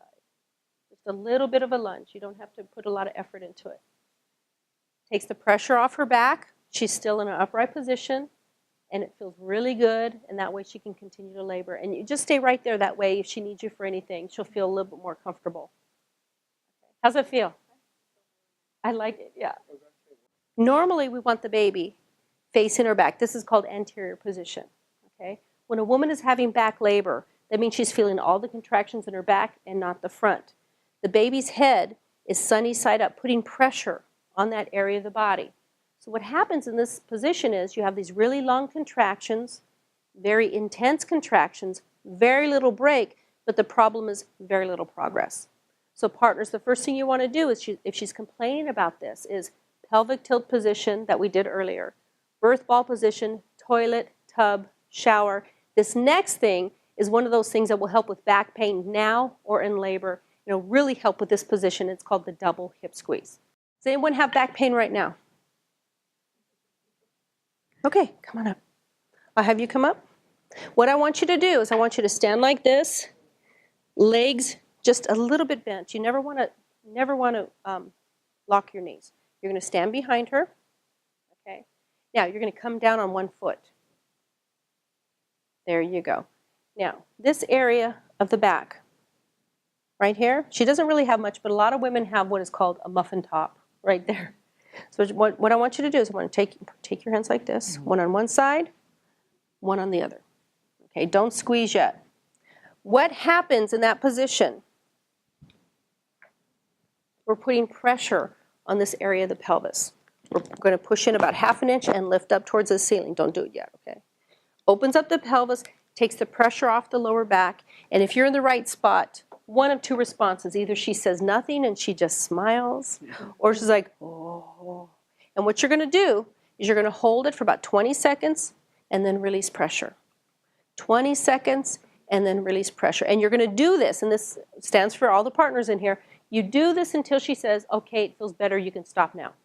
Either now or in labor. Bring your knees up just a little bit. I don't want you bending them. There you go. Okay, so right there. Okay, so squeeze in 1/2 inch and lift up and hold it. What do you feel? Hold it. Okay. Okay.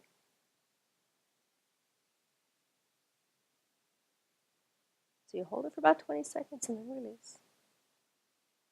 And you just do that until she's, okay, it feels better. Not yet. What I don't want you to do, I don't want you to put your hands on her hips and go, what does this feel like, okay? If you practice this at home and she's not, and her back's not hurting, she's not going to feel a huge change, okay? She'll feel a shift of pressure, but she won't feel a, oh, unless her back is really hurting. If it hurts, you're either up too high, back too far, or just pushing too hard. Mm-hmm. If you do this maneuver and it feels good and then it starts to hurt, that tells me you're in the right spot, but you're pushing too hard. You just release the pressure a little bit. Fold 1 1/2 and put it underneath this leg here, underneath her knee. Just fold it in half. No, the way it is. Just make sure that that upper part is up. Like this, underneath her leg. And then you put one here. Okay, so what happens is relax your legs a little bit. Just relax them into the pillow. That way the pillow supports your legs. They're bent. They feel comfortable. You don't feel like you have to hold them up. Okay? And with pillows, always make sure that there's one up behind her neck. Because people usually worry about the back, but then they don't put one underneath the neck and the head's flopped back like this. So you want to make sure there's one behind the head as well. Is that comfortable? Yeah. Okay. All right.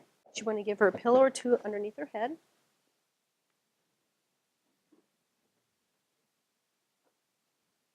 And then when a woman's in labor, even now at home when she's trying to sleep too, it can be uncomfortable to lay this way. So again, you can ask the nurse for an extra pillow if you need one. Fold it in half, put it between her knees. Just like that. And she may want an extra one, but it would feel comfortable to her to lie this way. Is it possible to get a nurse to want to put underneath their stomach? Sure. If sometimes it's uncomfortable for them, their belly hangs down a little bit, it feels better to rise it up.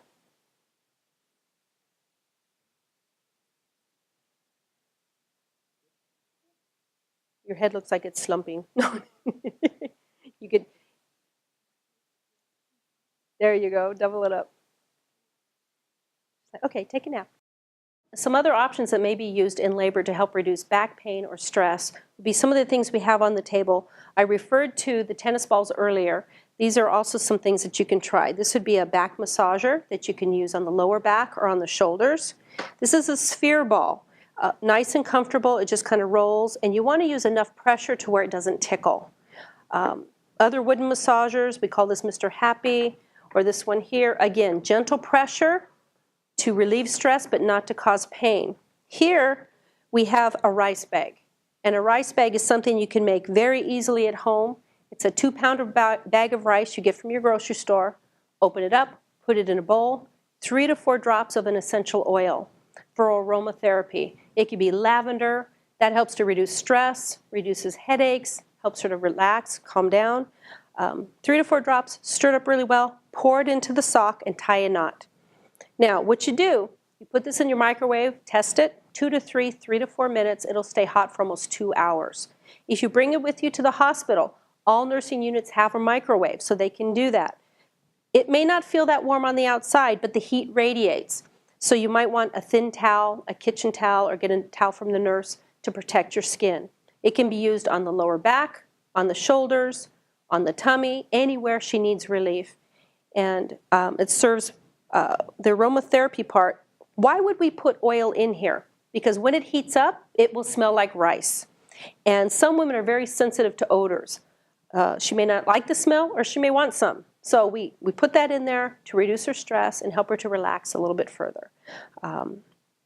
If you don't have a rice bag and you need something for heat, the chucks that I showed you earlier, you get a towel from the nurse, throw it into the sink, run the hot water as hot as you can get it, roll it up in the chucks, you have an instant hot bag for her shoulders, for her neck. Okay, that will help reduce her pain and discomfort. So we always talk about relaxation being the key, because I mentioned earlier, every time you tense up, it increases your pain and slows labor down, and no one says, I want a longer labor. So the whole idea is to reduce your discomfort and help your body labor better.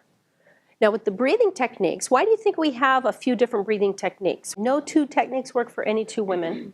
One woman may be able to get through labor using slow-paced breathing through the whole way, and then some women, as labor starts to get more intense and the contractions get closer together, some of those women, their breathing needs to change. But when it comes to breathing, several different things we can do. But first of all, the breathing is a distraction. It keeps your brain preoccupied. We keep you focused on doing something. Whatever it is you're doing here, you're not concentrating on here. And by doing that, your muscles relax. And by doing that, in turn, reduces your discomfort, helps your body labor better. After a certain amount of breathing, if you allow them, endorphins can be released. And we call that the happy hormone, okay? If you allow endorphins to be released, for some women, it's almost as strong as morphine on reducing your discomfort in labor. But you got to learn how to do it. Because, like I said, we have very busy lives. It's difficult to learn how to relax. And that was one of the things I told you. You're going to have to practice with your homework, okay? So breathing, relaxation is the key to all of this, okay? So we have a few different breathing techniques. I mentioned the cleansing breath earlier, and I saw some eyes kind of go up. But typically, at the beginning of each contraction and at the end, you're going to take a cleansing breath. It's a big sigh. It's just a... You're going to take one at the beginning of the contraction for 2 purposes. Number 1, if your partner is timing contractions and they see you take that cleansing breath and blow it out, they know to begin timing. Number 2, when you feel your uterus begin to contract, your job is to take that cleansing breath. And what happens is by doing that, you kind of get on top of the contraction. It doesn't get a hold of you, okay? So take the cleansing breath at the beginning of the contraction for those 2 purposes. You breathe through the whole contraction, and you end with a cleansing breath. Because during that process of your contraction, those muscle layers in the uterus come together, the baby gets less blood flow and oxygen flow. When the contraction's over, those muscles relax and they open up. You need to bring a lot of good oxygen down to your baby. So partners, if she comes to the end of the contraction and she doesn't take the cleansing breath, remind her. Say, take a cleansing breath, or you can say, take a baby breath. She knows that's for the baby. The first breathing technique is called deep abdominal breathing. It's a slow-paced breathing technique, but it's a little bit different. It's similar to yoga breathing, or if you ever sang in a choir, you kind of use your diaphragm, okay? Instead of inhaling here, we're going to bring the oxygen down here, and that's why we call it deep abdominal. But it serves several different purposes. You have to focus on a nice deep breath. You have to focus as you inhale to letting your abdomen rise as you inhale and it falls as you exhale. When you're thinking about those things, you're not thinking about the contraction. But another plus is when you bring the oxygen down here, those muscle layers in the uterus relax a little bit more, decreases your discomfort, helps your body labor better. Okay? So watch here as I take my deep breath in. Watch what happens in the lower part of my belly.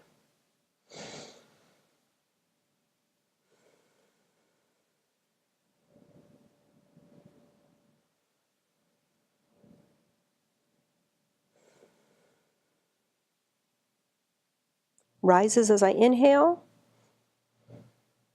falls as I exhale. Okay? So what you do, the contraction begins, you take the cleansing breath in, you exhale out, you just take these nice long breaths all the way down, expanding the lower abdomen before you exhale out. Nice long inhale, nice long exhale. Now some women prefer to count as they inhale, maybe in their head, 1, 2, 3, 4, 5, 6, 7. Exhale, 1, 2, 3, 4, 5, 6, 7. It depends on what works best for you, okay? So, nice long inhale, nice long exhale. So let's try this. Partners, you can do it too. Moms, put your hands on the middle part of your belly. And it may take you a couple times to work it down. It's okay, you'll get it. So just take a nice deep breath in. When you feel your hands expand, slowly exhale out and keep going.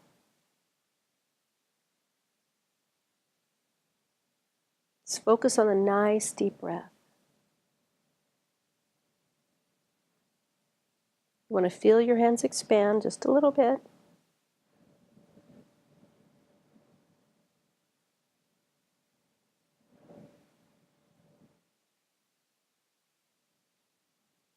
Okay, now were you able all to bring it down here? Okay, now with this breathing technique, the first few times you practice it, you'll notice yourself yawning quite a bit. And the reason is after 9 or 10 deep breaths, endorphins begin to be released, you start to calm down. But the more you practice it, the less you yawn. Because we really don't get a whole lot of oxygen in our daily lives. We're very shallow breathers. Okay, so when you start to yawn, you'll notice they're beginning to be released. Okay, that calms you down, helps you to labor better. Okay, so begin with the cleansing breath, do the slow-paced breathing all the way through. Contraction ends, you take another cleansing breath for your baby. So this is what it looks like.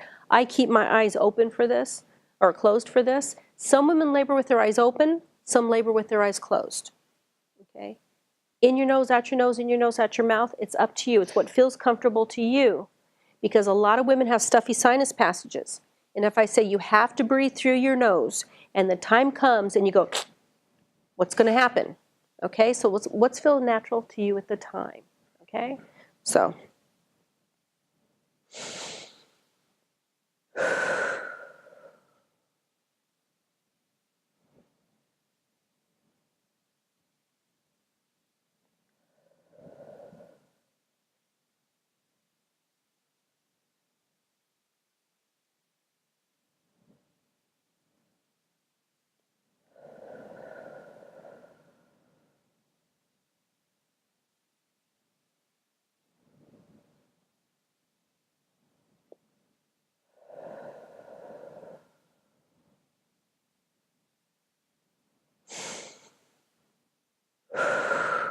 So you see the difference between the two?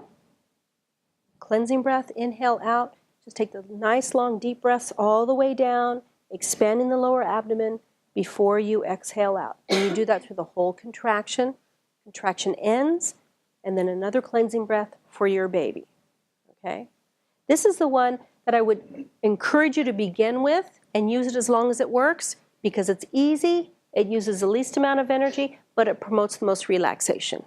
Okay? So use as long as it is effective for you. Okay?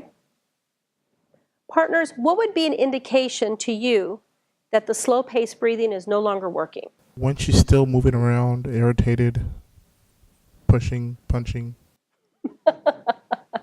You might see it on her face that she's starting to look a little bit panicked, okay? Or she's trying to take it down, the eyes are bulging a little bit, or she just might get a little bit agitated, okay? So if you see this behavior, then you would go to the next level, and this is pattern-paced breathing. It's still easy, but it's a different focus, okay? And this one, some women begin with this one. I just encourage you to start with the other one because it allows those endorphins to really be released. But go to the next level because when the contractions are becoming closer together, for some women their breathing needs to become higher and lighter in the chest and it makes it more comfortable for her to breathe. Okay? This is the one with the hee-hees that everybody talks about. Okay? But you begin with the cleansing breath. You exhale out, you take a rib breath. And the rib breath is the inhale, but it's a quick breath, like someone came up from behind you and scared you. It's like, and you kind of hold it. And then you're going to make the noise 3 times. It's just a noise, it's not an exhale. Okay? Then you exhale on the, you take the breath again.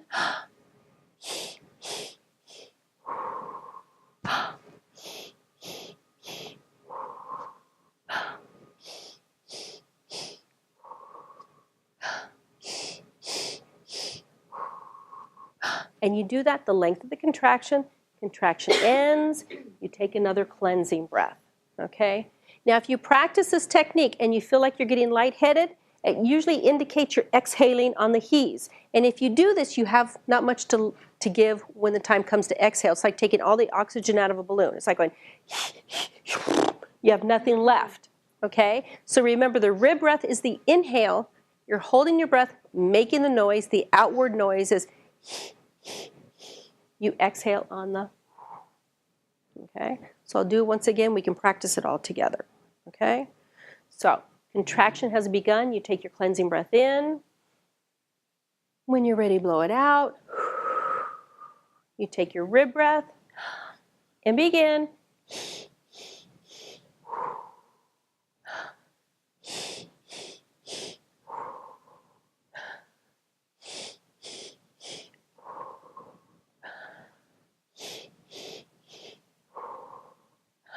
One more. Take that nice deep cleansing breath. Anyone get lightheaded? Okay, then you're doing it correctly. Okay. Now, partners, as the contractions start getting closer together, she may think if I breathe faster, it'll go away faster. It doesn't work that way. She has to be paced. So the next thing you know, she's and she's starting to get lightheaded. She's on her way to hyperventilating. So you have to slow her down. Breathe with me. Now, maybe she's lying in bed or she's sitting in a chair and she's been doing that slow-paced breathing. Her eyes are closed, but you notice she's starting to struggle. Then you can get right in her ear. You don't have to look at her face to face. You can get right in her ear and say, "Look, listen to me. Breathe with me." And she will follow you. Okay, so if she starts to panic a little bit, just get right there and say, "Okay, listen to me, breathe with me." And breathe along, and she will follow, and she will pick up the pace. We just want to make sure she doesn't breathe so fast she hyperventilates. There's also another way to do this, tapping, squeezing, okay? That's another way she might pick it up, all right? So we talked about the inhaling and moaning out earlier. That's, I always say, anytime she can do that, or if all else fails, partners, again, you get up in her ear, oh, and she'll start to mimic you, okay? Just another one of those things. So, got a lot of different techniques to do, to learn, to follow, to practice. And On the homework list, there's going to be plenty of things that's going to be on there that you'll have to do 2 to 3, 3 to 4 times a week. Because again, don't expect it all to kick in when you go into labor.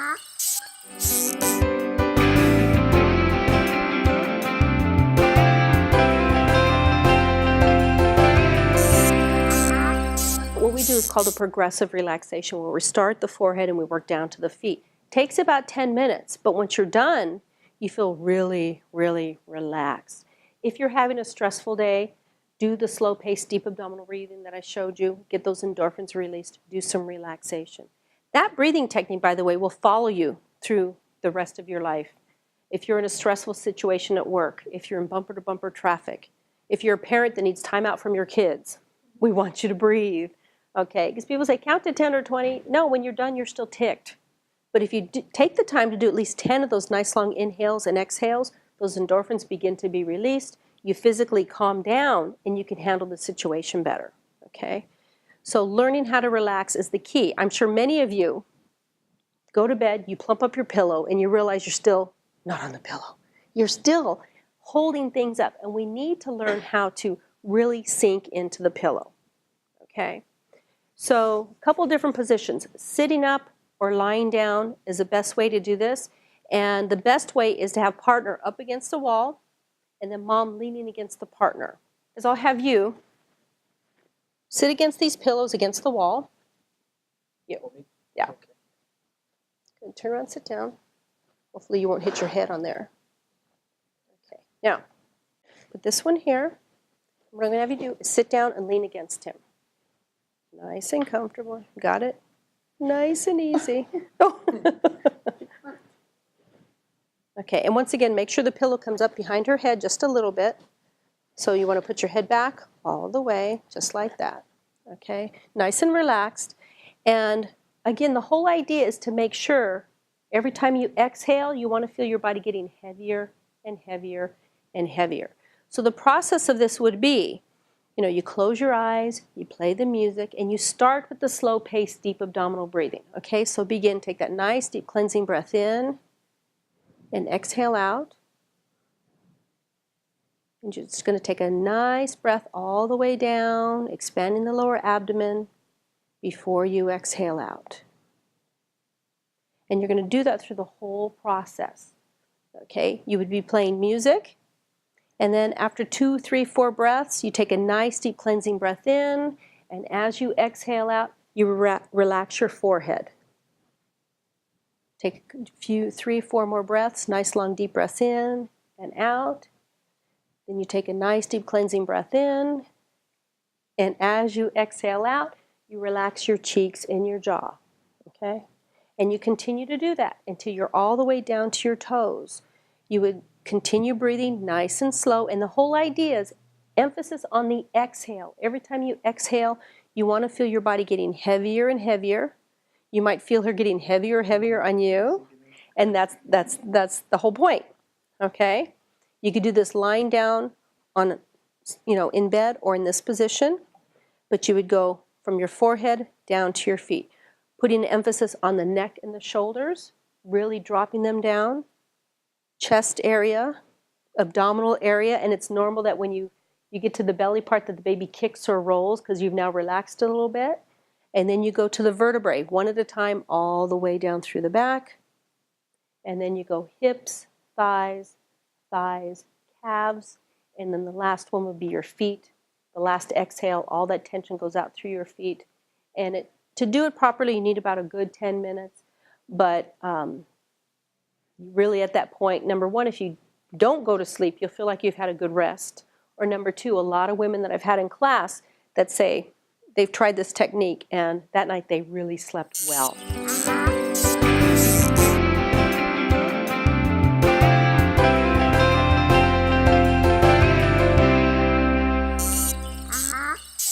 Contractions that are 4 minutes apart, lasting 1 minute each for 1 hour or longer.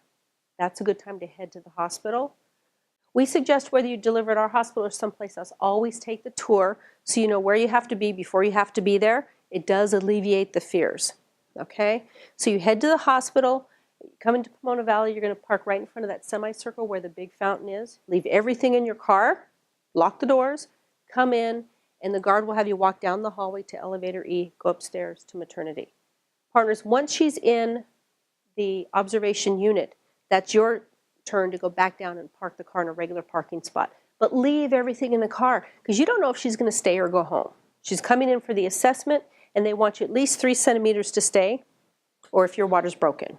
Okay? If there's anything else going on, if there's high blood pressure or anything else, obviously you're going to stay. But if you're doing fine, the baby's fine, you're not at least 3 centimeters, they may send you home, say go home, do some things for a couple hours, and then come back, we'll do an assessment again. You don't want to bring in your birth ball, your 18 suitcases, and bring them upstairs, and they say, nope, she's going home. Then you got to carry everything back down to the car. Okay? So you get off the elevator, there's a waiting room, there's a nurse's desk. Say, my name is so-and-so, my doctor so-and-so, I'm in labor. And then partners, they'll take her back. When you're in the observation room, Mom, they'll have you remove your underclothing, your garments, and they're going to have you put on a gown, which looks like this. And this is actually one of the prettier ones. But they have you put on a gown, okay? They're going to give you booties for your feet. They're so beautiful. Look at these lovely booties. But they'll give you those. And everywhere you sit in the process of the assessment or labor, they're going to have these, and they call these chucks, okay? They're plastic on one side, cotton on the other. They protect you and the environment from, you know, because you're going to have some fluid leakage and things like that. So everywhere you sit, they'll be on your bed. If you want to sit on a chair, that type of thing, they're going to have that there. And like I said, it's normal to see streaks of blood on here. That's the bloody show we were talking about. We want to see that increase a little at a time because that tells us you're continuing to dilate. Okay? So they'll have that there. Now, at some point, they're going to use an external fetal monitor. And some of you may have already been on one. Some of you may have not been on one. But this times your contractions, and it tells us how the baby is responding to your contractions. 2 wide elastic bands. The one over the top of the uterus measures your contractions. The one underneath measures the baby's heart rate. Spits out a sheet of paper over here that gives the exact same information, and then 2 sets of numbers. Typical baby's heart rate is 120 to 160. Your baby will have, you know, a medium somewhere along the way. You'll know what that is. And it will show up on here, and then the other set is your contractions as well. This is what the paper looks like.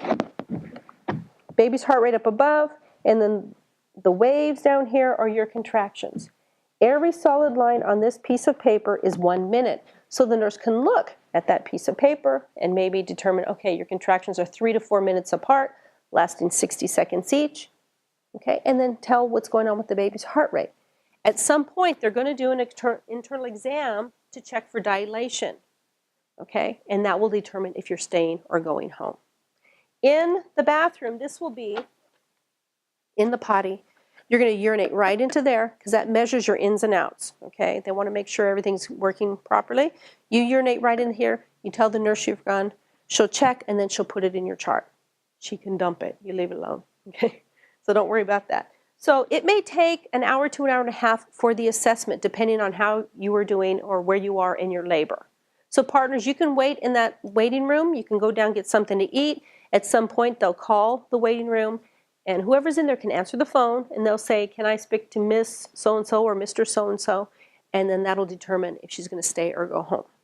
Okay? If you stay, they'll get you admitted into the room, and they'll get you all set up. They'll get your nurse to come in. She'll do an assessment. She's going to ask you a lot of questions. And then from that point, you guys are on your own. You're going to do the things we're going to learn about in a little bit, and change positions, do these things, offer her chapstick and her ice chips and all those things. If at any point you need the nurse, in the bed rails, there's buttons there you can push for help. She'll come in about every hour, take your blood pressure, take your temperature.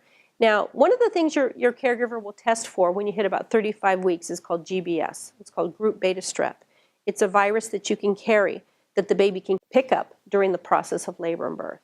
If that is positive, they're going to give you antibiotics during your labor. So they'll start an IV right away. Some women carry it, some do not.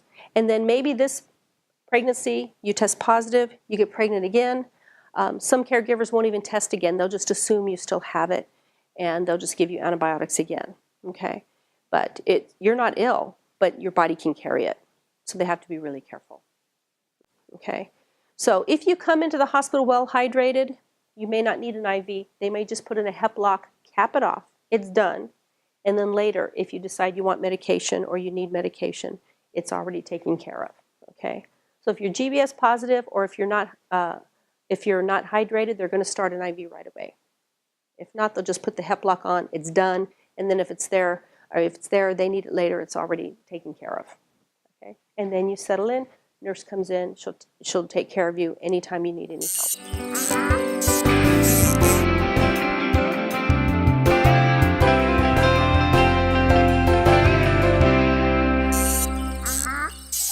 Transition. This is transition here. Like I said, intense part of labor, but thank goodness it's the fastest part. The good thing about labor is as you start to get into it farther and farther, the time frames speed up. It gets faster, but at this point, very intense, like I mentioned earlier, because the contractions feel like they're back to back to back.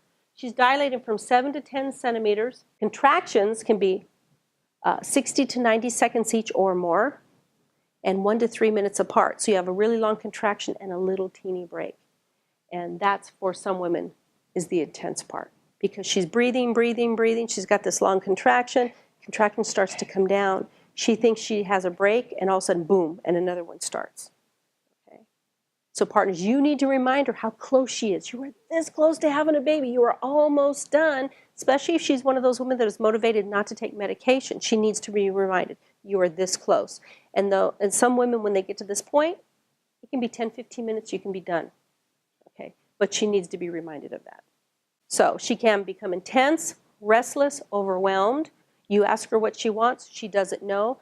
She says, give me my socks. I don't want the socks. I hate you. I love you. Go away. Come here. She has no clue. It's normal for them to cry. They don't even know why they're crying. Okay? In fact, some of the guys, sometimes when I have them do the pelvic tilt, they ask me, why do you make us do the pelvic tilt? Because I say, you need to be comfortable doing things with her in a semi-public place you've never done in your life. Okay? She can be on the bed naked. You can be holding her. She could be crying. You could be crying. And the door is opening and closing. You've got people coming in and out of your room. You need to be comfortable with this. And this may be the time when that comes up. Okay? So she may fall asleep. You're thinking, how can she fall asleep? Doesn't she realize she's about to have a baby? But they're tired. The funny part is sometimes they fall asleep in the middle of a sentence. She's sitting on the bed going, oh yeah, and she just starts snoring. And the partner's going, yes, I got a break. How long do you think that break's going to be? Not much. Very short. Okay. Now, it's okay for her to sleep, but you need to watch the monitor. Because when it begins to tick, you need to wake her up. Because what happens is if you don't, she'll sleep at the beginning of the contraction and then wake up at the peak, the strongest point, and she's not going to be able to deal with it. Okay? So you watch her, she sleeps, contraction begins to tick on the monitor, tap her hand or rub her, and usually they just start to breathe with it. Okay? Now, shaking, trembling, vomiting, gas, hiccuping can start in active phase and go through transition. It's all normal, it's all physiologic, but if you're experiencing it, it doesn't feel right. Okay? But it's a part of labor. You get the chills, or your jaw chatters, are you cold? I don't know. Or you get the hiccups that come from the feet, the whole body hiccups. Or maybe she's lying down in bed and you go to help her breathe and she burps in your face. Or it can come out that end, you're thinking, am I going to explode? Now vomiting, maybe, maybe not. 2 reasons, hormonal change and a response to pain. Okay? So partners, my suggestion to you, if she starts to feel nauseous, ask the nurse for one of those pink buckets and a washcloth and kind of tuck it to the side, because her getting from the bed or the chair into the bathroom will not happen, okay? So if she needs to, you have it right there. And usually by that point, they don't have much because it's stomach bile or maybe ice chips or whatever. But she'll probably feel a little bit better. And then number 2, if there's any positive to vomiting at all, it helps you to dilate, okay? So if you do start to throw up, the nurse may not stop it right away because it does help with labor, but if you are uncomfortable, they can give you medication. So it may or may not happen. It's just one of those things. It's a possibility. One of the biggest issues with transition is the possible urge to push. Now, when I was showing you those anatomy charts, I kept referring to the vagina and the rectum, okay, back to back. As that baby's head comes down through the vagina, it puts pressure on the rectum, okay? It's a normal feeling. It's a part of labor as you come closer to complete dilation to feel like you have to have a bowel movement, okay? So if she's sitting there, she's on bed and she's breathing, oh boy, I gotta go, I gotta poop. It's not poop, it's a baby, okay? So if she says that, you ask her a question. Do you feel it just during the contraction or in between? If she says just during, she's fine, okay? She's handling it, she's breathing. The issue comes when some women begin to push and they're not fully dilated. And the problem with that is if she continues to push and she's not dilated, her cervix can tear or it can swell. If it tears, they have to stitch it up. If it swells, sometimes it'll go back too far. She may end up having a cesarean. So your number one job is to keep her from pushing. So this urge is so strong, partners, you may not recognize it, but I'll show you what it'll look like if she begins to push, okay? She's sitting in bed and she's breathing and she's pushing, or she's pushing. And you need to get her to stop. And the way you do that is by candle blowing. Candle blowing is like you're trying to blow out a candle that's on the other side of the room. You get right up to her, you take her hand, you look at her right here. She may turn her head, look at me. Breathe with me. Just like that, like she's trying to blow out a candle. Because when you're candle blowing, it takes all the pressure off. You can't push unless you stop and hold your breath, and they try to sneak them in, okay? So it's breathe. Good. Breathe. That contraction ends, you call the nurse. You tell her she has rectal pressure, she wants to push. You keep candle blowing with her till the nurse comes in.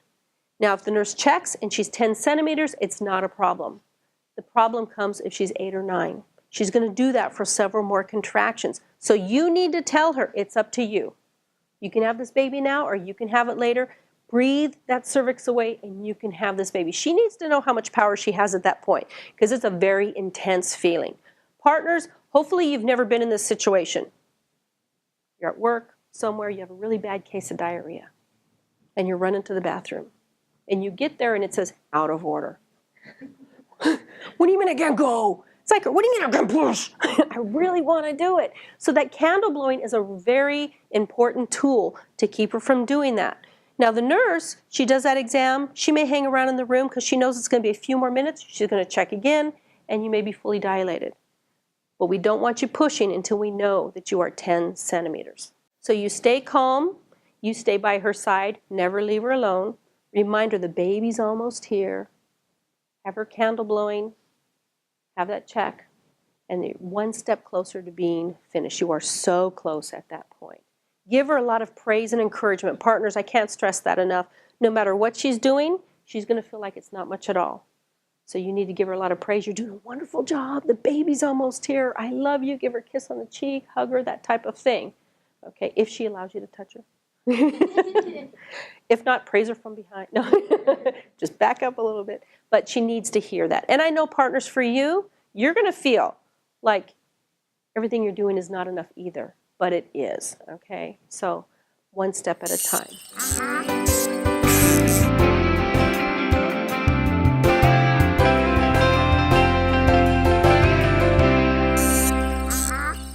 Second stage. How far do we have to dilate to give birth to our baby? 10 centimeters. So second stage begins with the complete dilation of the cervix. It's 10 centimeters and ends with the birth of your baby. Typically 30 minutes to an hour and a half to 2 hours. We really don't want you pushing longer than 2 hours because then you're going to be tired and it's going to be difficult for you. Okay? So we call this the participation phase because before, your job was to sit back, relax, and breathe. But now you get to actively do something to birth your baby, and for a lot of women, it's a relief to push. You get to do something with that discomfort. Okay? So, a couple different scenarios. If you were candle blowing to prevent pushing, that usually indicates the baby's pretty low. Usually you get to 10 centimeters. As soon as that doctor walks in the room, boom, boom, boom, baby's out, very little pushing you have to do. But a lot of women get to 10 centimeters and their contractions fade away. We nickname this phase the rest and be thankful stage. Sit back and relax and be thankful you got a break. okay? Because they're setting up your room. They're preparing for the birth. The warming unit's turned on. They bring in a big table with a blue drape on it. There's a bassinet outside the door. They're doing all these things, and your job is sit back and to relax. And this is your time, partners, to talk about second stage pushing with her if you have this low. I'm going to try to instruct you on how to avoid pushing too long. So the number one rule is you get to 10 centimeters. If you don't have the urge to push, don't do it. If the nurse suggests, hey, you're 10 centimeters, let's try this. If you don't have that rectal pressure feeling, just tell her, I don't have the urge, I prefer to wait. Because what happens if you start pushing too soon, you'll push longer than if you wait for your body to go through natural changes. Okay? So you sit back, relax. Partners, that's your time. Get a fresh, cool washcloth, some chapstick, ice chips, boom, boom, boom, and you guys review pushing. Okay? So the number one rule is if you don't have the urge, don't do it. Okay? Now the bed itself breaks down a couple different ways. Pretend I'm on the bed this way. Number one way is the bottom half of the bed comes off. They put it in the corner. There's foot pedals that come up. There's a basin down below. They'll have you sit on the edge with your rear end to the edge of the bed, and then your feet will be in the foot pedals, and they'll put a plastic bag underneath your rear end. Some caregivers don't take the bottom half of the bed off. They just lower it down and then still put that plastic bag underneath your rear end. So it just depends on your doctor how they set up the room. Okay, so the nurse will wait until the doctor comes in. All right. Now, contractions start to come back. You want to push when the urge is at the strongest. Like you've been constipated for 2 weeks and they tell you can go now. You really want to do it?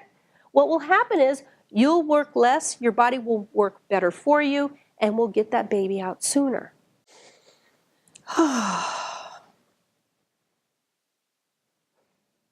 Now, if you have had an epidural for pushing, they're going to put stirrups on the bed. I call them leg supports. If that's the case, your legs will be up here and they'll shake a little bit, okay? If you haven't had an epidural, what you're going to do when the time comes to push, moms, you're going to put your hands behind your knees and you're going to pull them up towards your earlobes, and your chin is going to be on your chest. You want your head down. That way you curl up around the baby, okay? So legs come up, curl up around the baby, and be just like this, head down, and you push. If you have had the epidural, your legs will be up here, okay? When the time comes to push, partner might be holding one leg, sister, uncle, nurse holding the other leg. If that's the case, partners, there's handles right here. Make sure she grips those for leverage to pull herself up. Because if she doesn't have these, I've seen women panic where they just start grabbing, and it can be hair, crotch, whatever's right there, she's going to pull for leverage. Okay, so basic semi-sitting positions. Sometimes they'll have you on your side, and if that's the case, they'll have you this way. You have a couple pillows under your head, and then you'll pull your own leg up behind this way, curl up around the baby, and push. Partners, when her foot is in the air, that's when you'll support it. One hand on each side or against your shoulder blade, but hold it firmly, because if she slips, boom, face, gut, or lower, depending on how tall you are. Okay? Now, there may be a point when you're pushing that they may need you to squat. And this is another reason why we want to do squats. So, when you're in the squatting position, the pelvis is open 1 to 2 centimeters larger, okay? Now, we talked about those pelvic stations. If the baby is still minus, this is where the squatting may come in. They may bring in a squatting bar and attach it to the bed, or they may have you squat at the side of the bed, or they may have you sit on the toilet for a while. Once the baby moves down, then they'll get you in a regular pushing position to finish off the pushing, okay?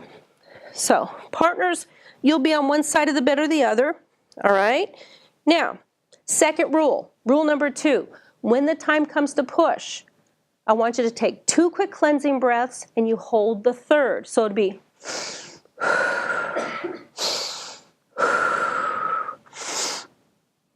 and then you push. By taking those 2 quick cleansing breaths, what happens is it keeps oxygen in your lungs and it helps you to expel the baby. So again, your body's working better for you and you're doing less work all around. Okay, so take the time to take the 2 breaths, hold the third, and you push. And while you're pushing, your partner is counting to 10. 1, 2, 3, 4, 5, 6, 7, 8, 9, 10.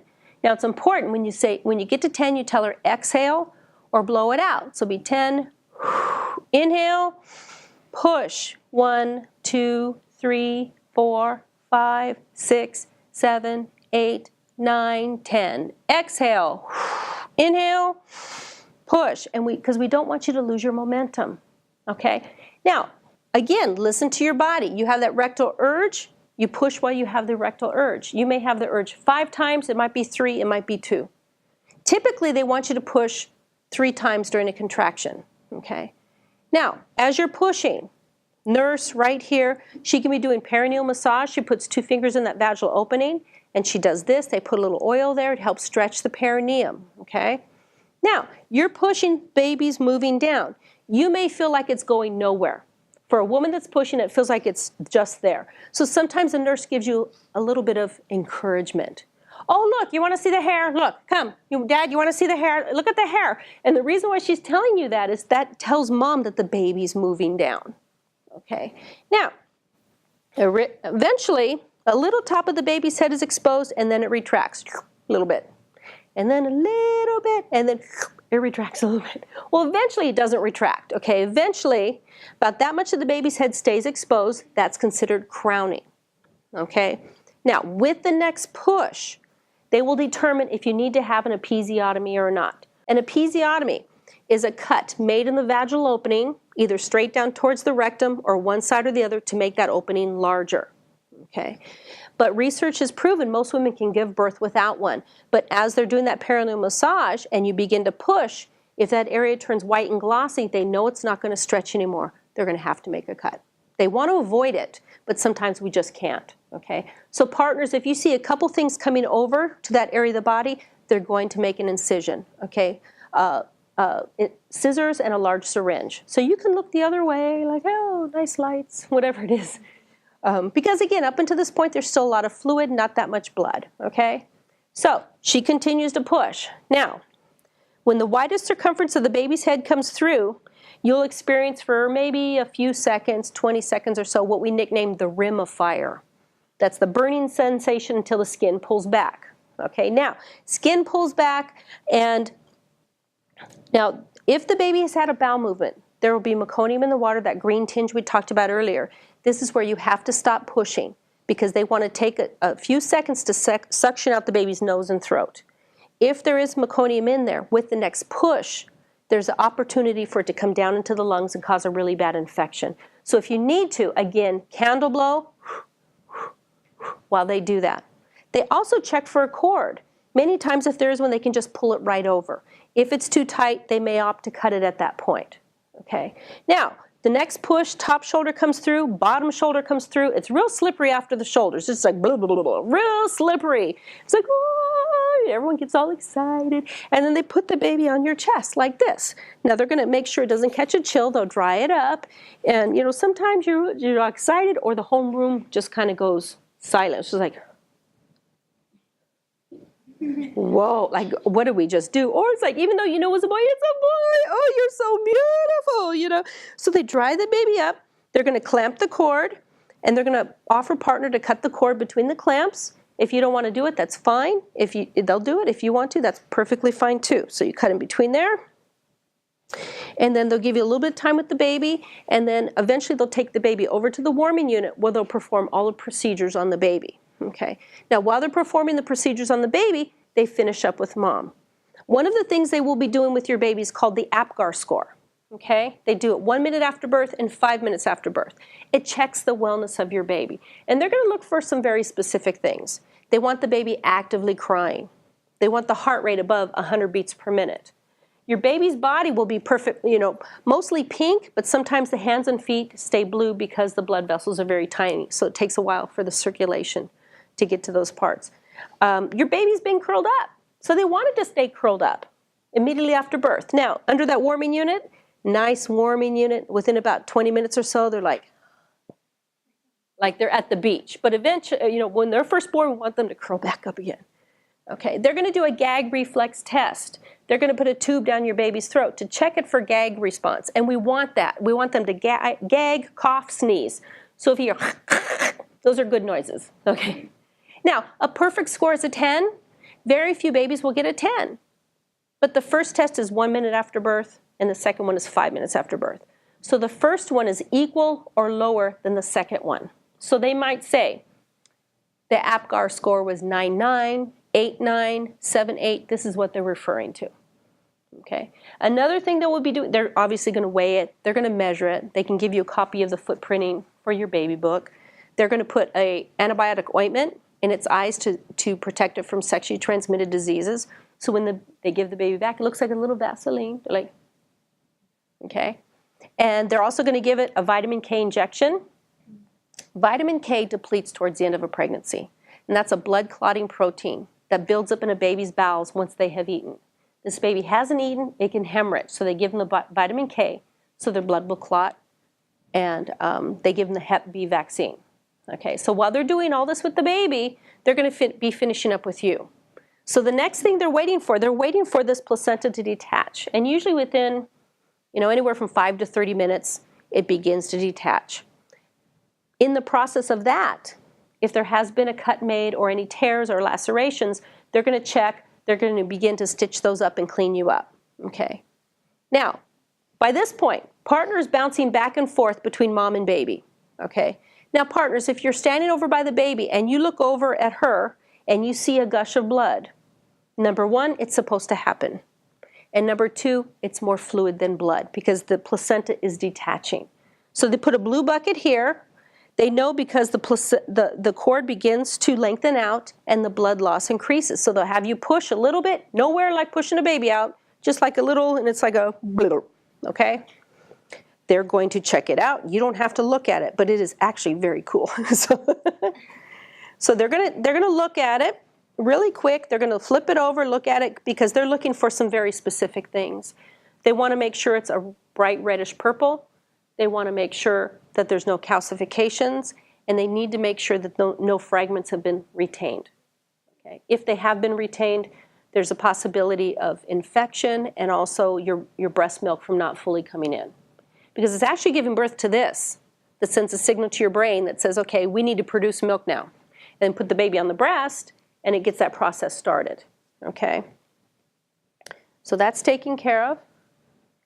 And then the next thing you will absolutely hate if you haven't had an epidural, it's your tummy's very tender. They're going to make a fist, and they're going to go at the top of the uterus, which is called the fundus, and they're going to massage because they want to control the bleeding. Okay? And it's sore. So they'll do that a couple times. They'll check the bleeding. If necessary, they'll give you medication to slow that down. They will put Pitocin in your IV once you give birth to make those blood vessels constrict to control bleeding. Okay. So they'll do all that. They'll clean you up, bring the baby back over to you, and then that's your time. They're going to get people out of your room. You have that 2 hours of bonding time to take the blanket off and look at the fingers and the toes, and it's got your nose and my eyes and all that fun stuff, and then put them on the breast. Put them skin to skin with you, because research has proven you put the baby skin to skin with mom, they latch sooner, they latch better, their heart rate calms down. It's a whole other aspect of it. So you have that time to bond with your baby, okay?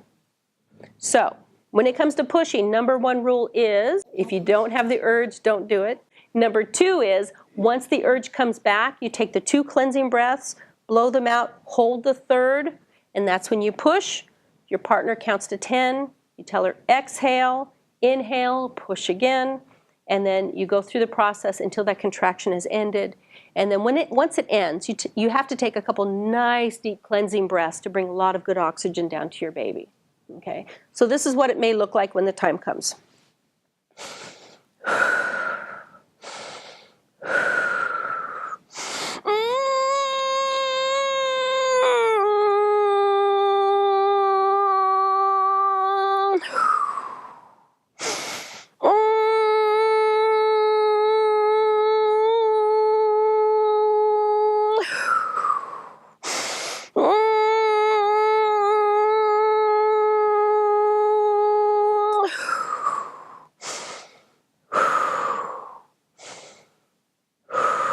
Contractions over, put your legs down. Partners, if she's had the epidural, you put her legs back in there. Sit back, ice chips, washcloth. Okay, take a break. You have like 3 to 5 minutes in between the contractions at this point. Okay, here it comes again. All right, let's go for it. And that's when the cheerleading starts. You know, the doctor's there, they're going to give you instruction. They may say, give me little pushes, pant blow, that type of thing. But when that baby's head's coming down, they don't want you to lose momentum. And they say, push, push, go, go. Sometimes they'll do that. And you think, there's no way I have energy left. And it comes from unbelievable places. And so that baby's head comes through.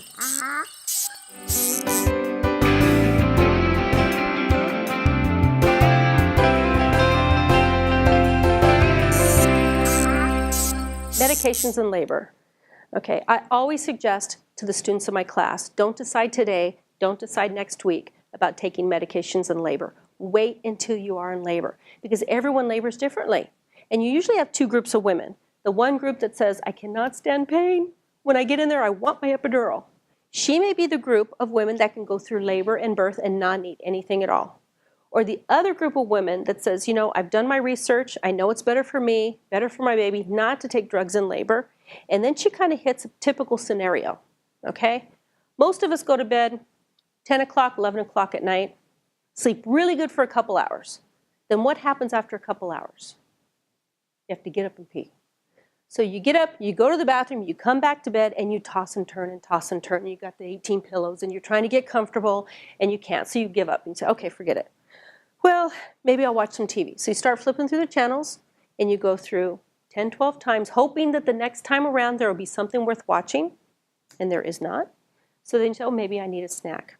I'll go in the kitchen, have a glass of milk, a bowl of cereal, something, and then go back to bed, and then toss and turn and toss and turn. Well, for most women, when labor begins, it starts off very slowly, very mild, and you kind of work your way into it. And you probably could sleep through it, but the problem is your adrenaline is high. So you go back to bed, and you're sitting there. I don't know, should I wake him up? Oh, I don't know. And you're so excited that you can't sleep. Okay, so labor progresses. Now you've gone through early, and you're getting into active, where I always say she's really cooking with gas, and there's no turning back. She's now been up for 12, 14 hours. What happens to your pain threshold when you're tired? Everything is worse when you're tired.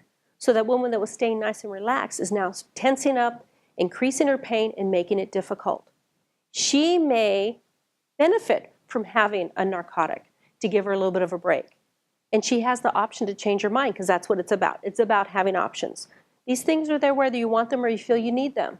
But she changes her mind, but she begins to feel guilty like she's done something wrong. And that's not what it's about. It's about having the best labor and birth experience you can have every time. And if it means having a narcotic, so be it. If it means having an epidural, so be it. No one walks out of the hospital wearing a blue ribbon that says, I did have an epidural or I didn't, okay? So I always encourage you, wait until you get into labor about making those decisions, and you, mom, are the only one that can make that decision. No one else in the room can make it for you. So when it comes to medications, we have a couple choices. We have narcotics and the epidural. They both work well. They both will change your labor and birth situation. It will affect you, your labor, and your baby in some way. Positive, negative, we don't really know till we get in there. But starting off with narcotics. Now with the narcotics, they won't fully take the contraction away, but it'll take the edge off, it'll take the intensity off. They will help you to relax, calm down, get a little bit of a rest. And for some women, I know a couple hours doesn't sound like a lot, but if you've been up for a while, that 2-hour break is a really nice break. They reassess, they check again. Sometimes you're over the hump, where I say where you're ready to push, you're ready to give birth. Some women dilate very quickly, some do not. So they help you to relax, calms down, help you get some sleep. And sometimes, because you now have relaxed, you dilate faster. Okay. The biggest issue with the narcotics is they are systemic. They do cross the placenta. So while it's in your system, the baby will be having that medication as well. So the perfect window is 4 to 8 centimeters. It is better if you wait till 5 or 6, but you don't have to. They will give it to you if you want it at 4. But also with the narcotics, as you need to realize, is the closer you get to full dilation, they just don't give you as much coverage. So the first shot always works better than the rest. And if you are late in labor, if you're coming on to 8 or 9 centimeters and you haven't had medication at all, and you ask the nurse, I need something for pain, give me some drugs, she may tell you no. And don't get upset. She's trying to protect you and your baby. Because if that medication is given too late in labor, then the process that happens with your baby is it can have respiratory depression when it's born. So they want to avoid that. So if the nurse tells you no, she's trying to protect both of you. Okay. So with the narcotics, the nice thing is they're temporary. Once you have metabolized it, it's gone. If you wish to, you can get up and use the bathroom, but the whole idea is to take a break. So I encourage you, go to the bathroom first, get in bed, get comfortable, and they put it into your IV, and within a few minutes you start to feel relaxation set in. Some women get goofy, they drool, they giggle. Some verbalize these little dreams that they have, and partners, you may not have an idea what she's talking about. It's the medication talking. Some will just kind of sit there, and they'll be nice and comfortable, and they'll kind of breathe through it, and then they'll sleep a little bit. Or some will just wake up and breathe and then go right back out again. So if you decide that's where you want to start with that. And then if it doesn't give you the coverage you need, you can still have an epidural. When it comes to the epidural, some things to remember. If you want to be moving around, if you want to ambulate, you won't be able to do that any longer with the epidural. You will be in bed for the remainder of your labor and birth. Okay, so if the narcotic no longer works for you, you can still have an epidural because they do work differently. This shows the spinal and the epidural. The epidural is given for labor. Okay, what they'll do is they'll clean this area 3 times with betadine, and they'll insert the needle 2 inches between the vertebrae into the dural space here. They will numb the area prior to inserting the needle. So if you've ever had that type of medication, it burns a little bit. So they may use the terminology, here comes the bee sting, to warn you ahead of time. They numb the area, and then they insert the needle into that dural space. The way this medication works, it doesn't cross the placenta the way the narcotics do, but it numbs that pathway that goes up to mom's brain so her brain doesn't get the signal that she's in discomfort. Okay, again, the perfect time frame is 4 centimeters to 8 centimeters. Now partners, if she decides she wants an epidural, when the anesthesiologist comes in, be prepared. They may ask you to do a couple different things. They may ask you to step out and leave the room.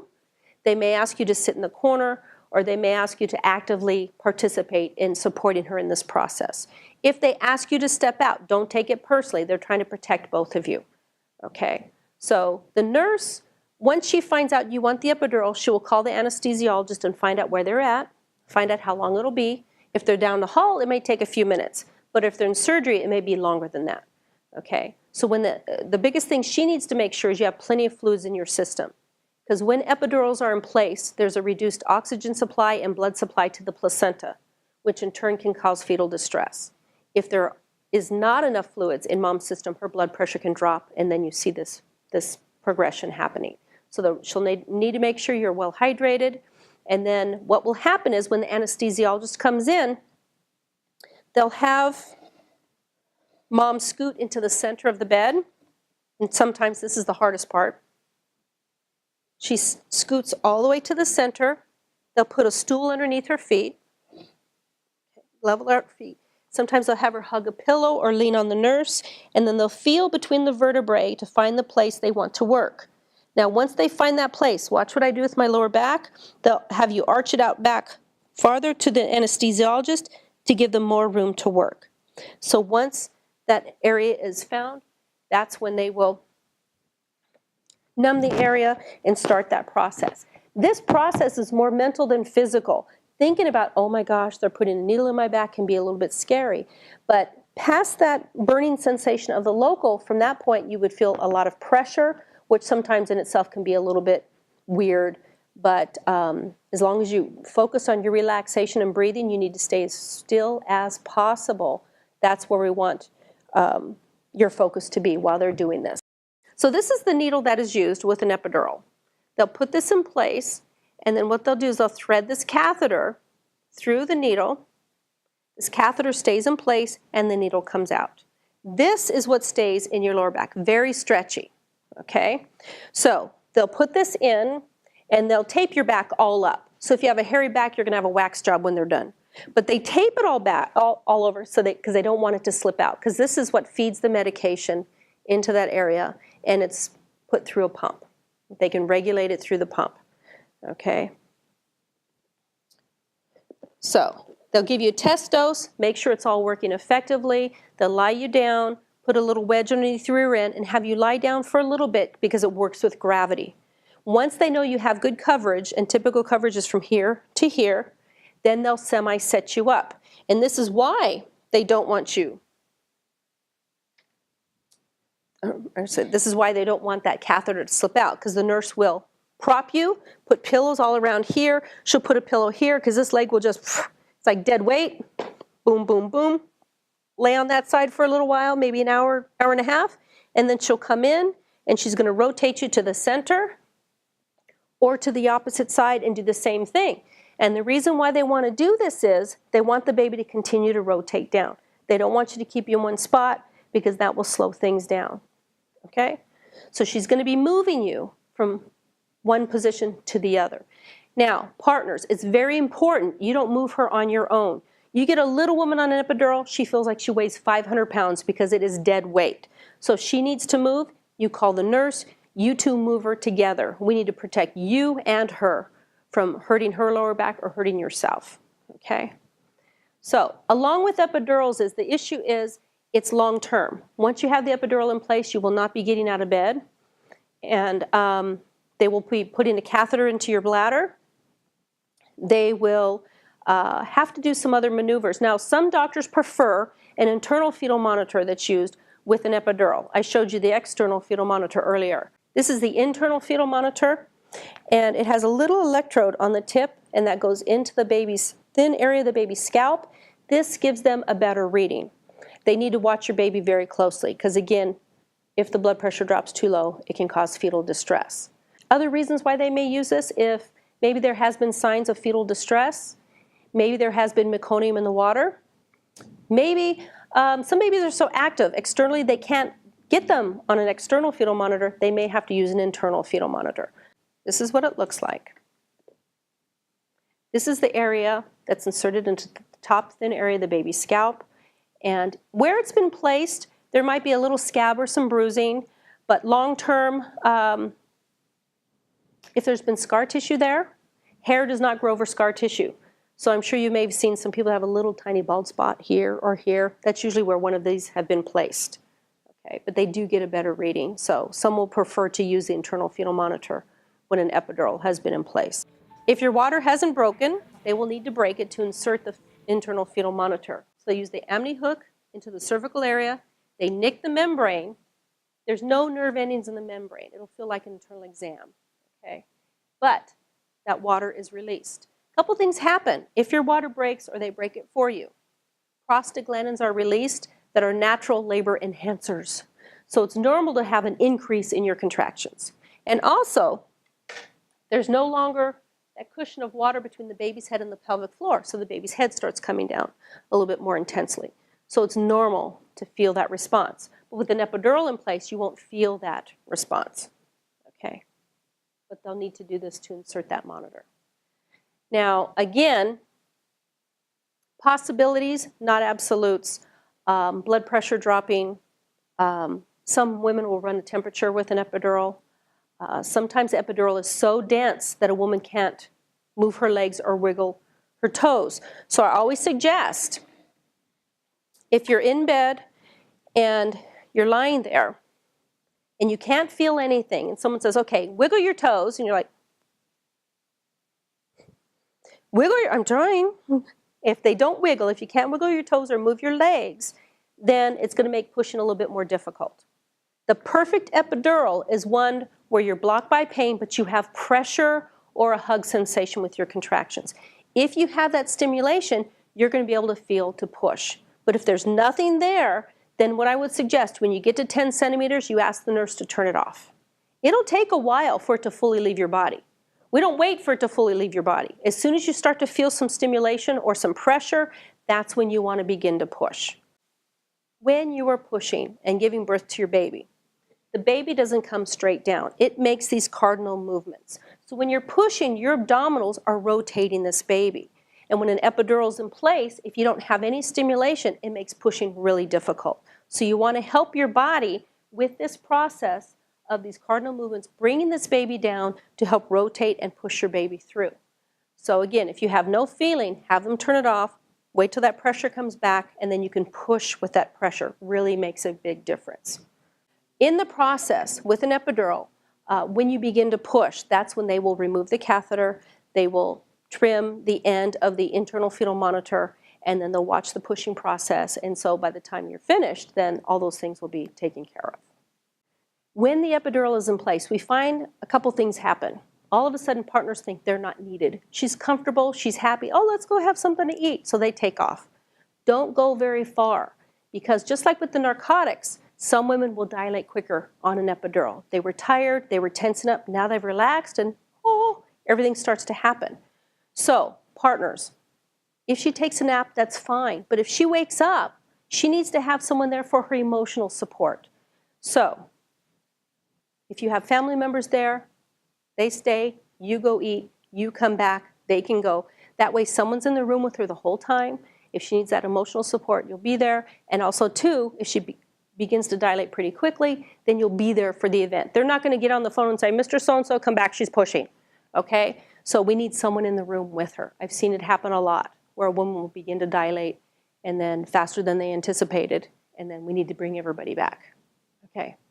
With an epidural in place, sometimes if there is difficulty pushing, mom can become exhausted. It makes it difficult to push her baby out. If the baby's large, if the heart rate drops, that will be an instant where they may choose to bring in the vacuum extractor.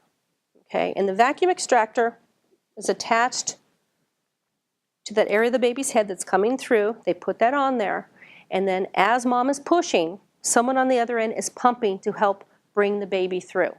They will attach this to the top of the baby's head, and as mom is pushing, someone on the other end is helping to expel her baby, and it will come through this way. If a vacuum extractor has been used, there will be a little area on the baby's scalp that will be a little bit more tender. It will be a little bit more bulb-like. When we push, this is the first part of the baby's head that comes through. Now, we dilate to 10 centimeters, but their head is larger than that. Why does it fit? Because of the skull plates. The fontanelles here, the gaps between the skull plates, allow those skull plates to overlap each other as we push and bring our baby through. But because of that, the babies have molding, what a lot of people call a cone head. So their skulls are very soft. Usually by the end of the day or the next day, they're nice and round. If a vacuum extractor has been used, it will be more cup-like. And you may notice that it may take a little bit longer for that to go down, but it will go down.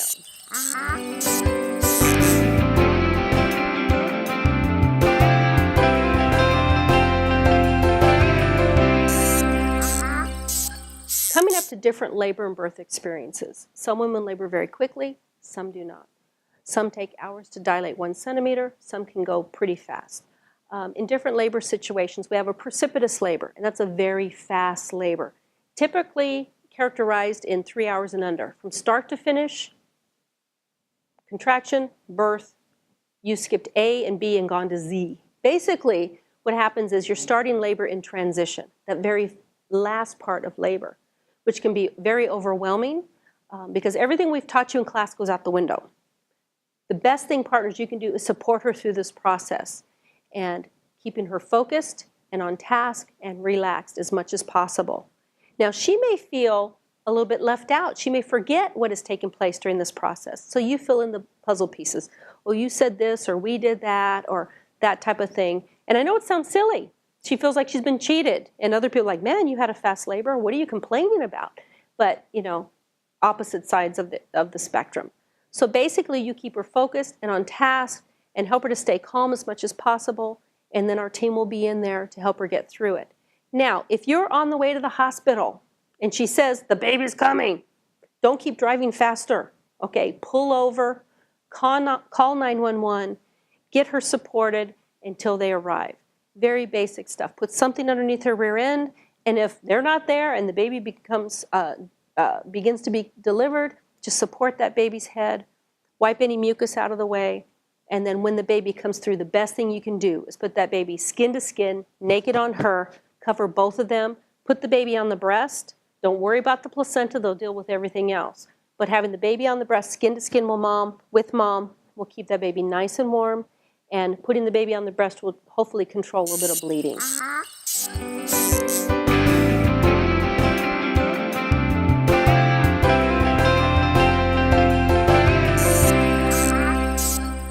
When it comes to inductions, would be some reasons why they may need to induce. First of all, if you're past your due date,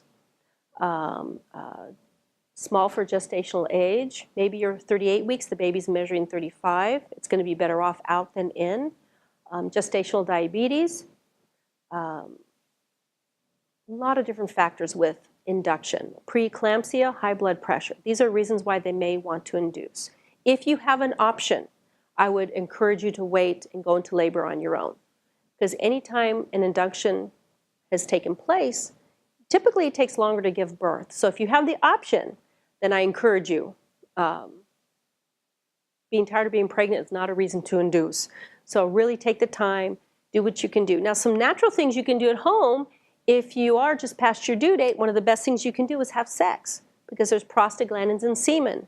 Semen acts on the cervix. Sometimes it helps a woman to go into labor. Very basic stuff. You can talk to your caregiver about suggestions they may have. So, but if there comes down to a point where they need to induce, it can go a couple different ways. Okay, if you are dilated at all, if your cervix is effaced, this is a good situation for an induction. So they may bring you in that evening or that morning and start medication right away. They put Pitocin into your IV, and every woman reacts differently to this medication. Some women, it needs very little and it can get their contractions going. Some need a lot before they see benefits from this. So they put it into your IV, you get comfortable, and the nurse can increase this medication every 15 minutes, but they're going to try to get your labor pattern into a nice 2 to 3 minute mark. And once it's to that point, they can either stop the medication or bring it back and see if your body continues to labor on its own. If not, they will just keep it going. If you have not dilated at all, if there has not been cervical change, then they may want to bring you in and start another medication called Cervidil.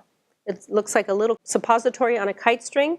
They put it behind the cervical area, and that may take several hours for it to take effect. Sometimes it causes contractions on its own. Sometimes it'll just soften the cervix. So they'll try this for many hours, and then if that seems to do the trick, then they'll start the Pitocin. But when it comes to inductions, it can be anywhere from a few hours to a couple days. So that's why you really need to know that if it's an option, I encourage you to wait and kind of do it on your own. If your body isn't ready to go into labor and they're trying to do this process, that a lot of inductions will end in cesareans because the body wasn't ready to go into labor on its own. So that's another reason why I encourage you to wait if you have the option. If it's a medical reason, that's totally different.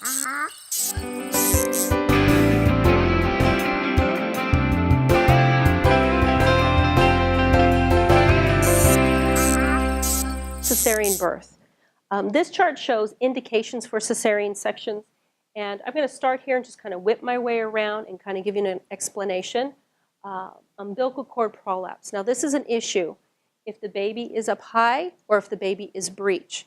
If mom's water breaks with a gush, partners, you need to believe her if she says, I feel something. So if she feels something in the vaginal area, you have her get in this position and bring her to the hospital or call 911. Head down with rear end up in the air, legs open. That way, if the umbilical cord has not pulled through, with that gush of water, it'll stay inside with gravity. But if her legs are open and it has descended down, that'll keep it pulsating. You call 911, they're going to give you some very specific instructions on what to do in this case. The baby has a very small window of time. Okay. Fetal malpresentation. This is shoulder transverse. This is a position that sometimes a woman labors and she only gets so far and she stops dilating. It's called failure to progress. They check it out and they find out there's no presenting part putting pressure on the cervix, allowing it to continue to dilate. Here, fetal distress. Now, when you have a contraction, it's normal for the baby's heart rate to drop because of what's happening. It's being squeezed. So when the contraction's over, we want the heart rate to come back up. If the heart rate does not recover when the contraction is over, that's considered fetal distress. Now, sometimes they can try some things change your position, give some oxygen, increase fluids. Sometimes it works, sometimes it doesn't. And they'll decide one way or the other if they need to do a cesarean. Placenta previa, this is not a surprise, okay? Many women with a placenta previa, their pregnancy may begin with a little bit of bleeding, some spotting. They do an ultrasound, and they find that that placenta is embedded over the cervical opening. Now, some point in their pregnancy, some women, their placenta will gravitate up and move out of the way. Sometimes it will not. And that is reason why they may have to give birth by cesarean. If it stays down there, there's no way. Placental abruption. I mentioned this earlier. If you have localized pain with or without bleeding, the placenta is breaking away from the uterine wall prematurely. And then CPD, cephalopelvic disproportion. Fancy words meaning the baby's head's too big to fit, or it could be the size of the pelvis or the shape of the pelvis that will not accommodate the baby's head. And then other indications, previous cesarean section, multiple gestations, twins, triplets, genital active herpes, and then HIV. These are all situations that may end up indicating cesarean birth. And this chart shows variations in presentations. This is a vertex head down position. This is the position we want the baby to be in. And this one, these three down here, are breech presentations. This is a complete breech, which is rear end first.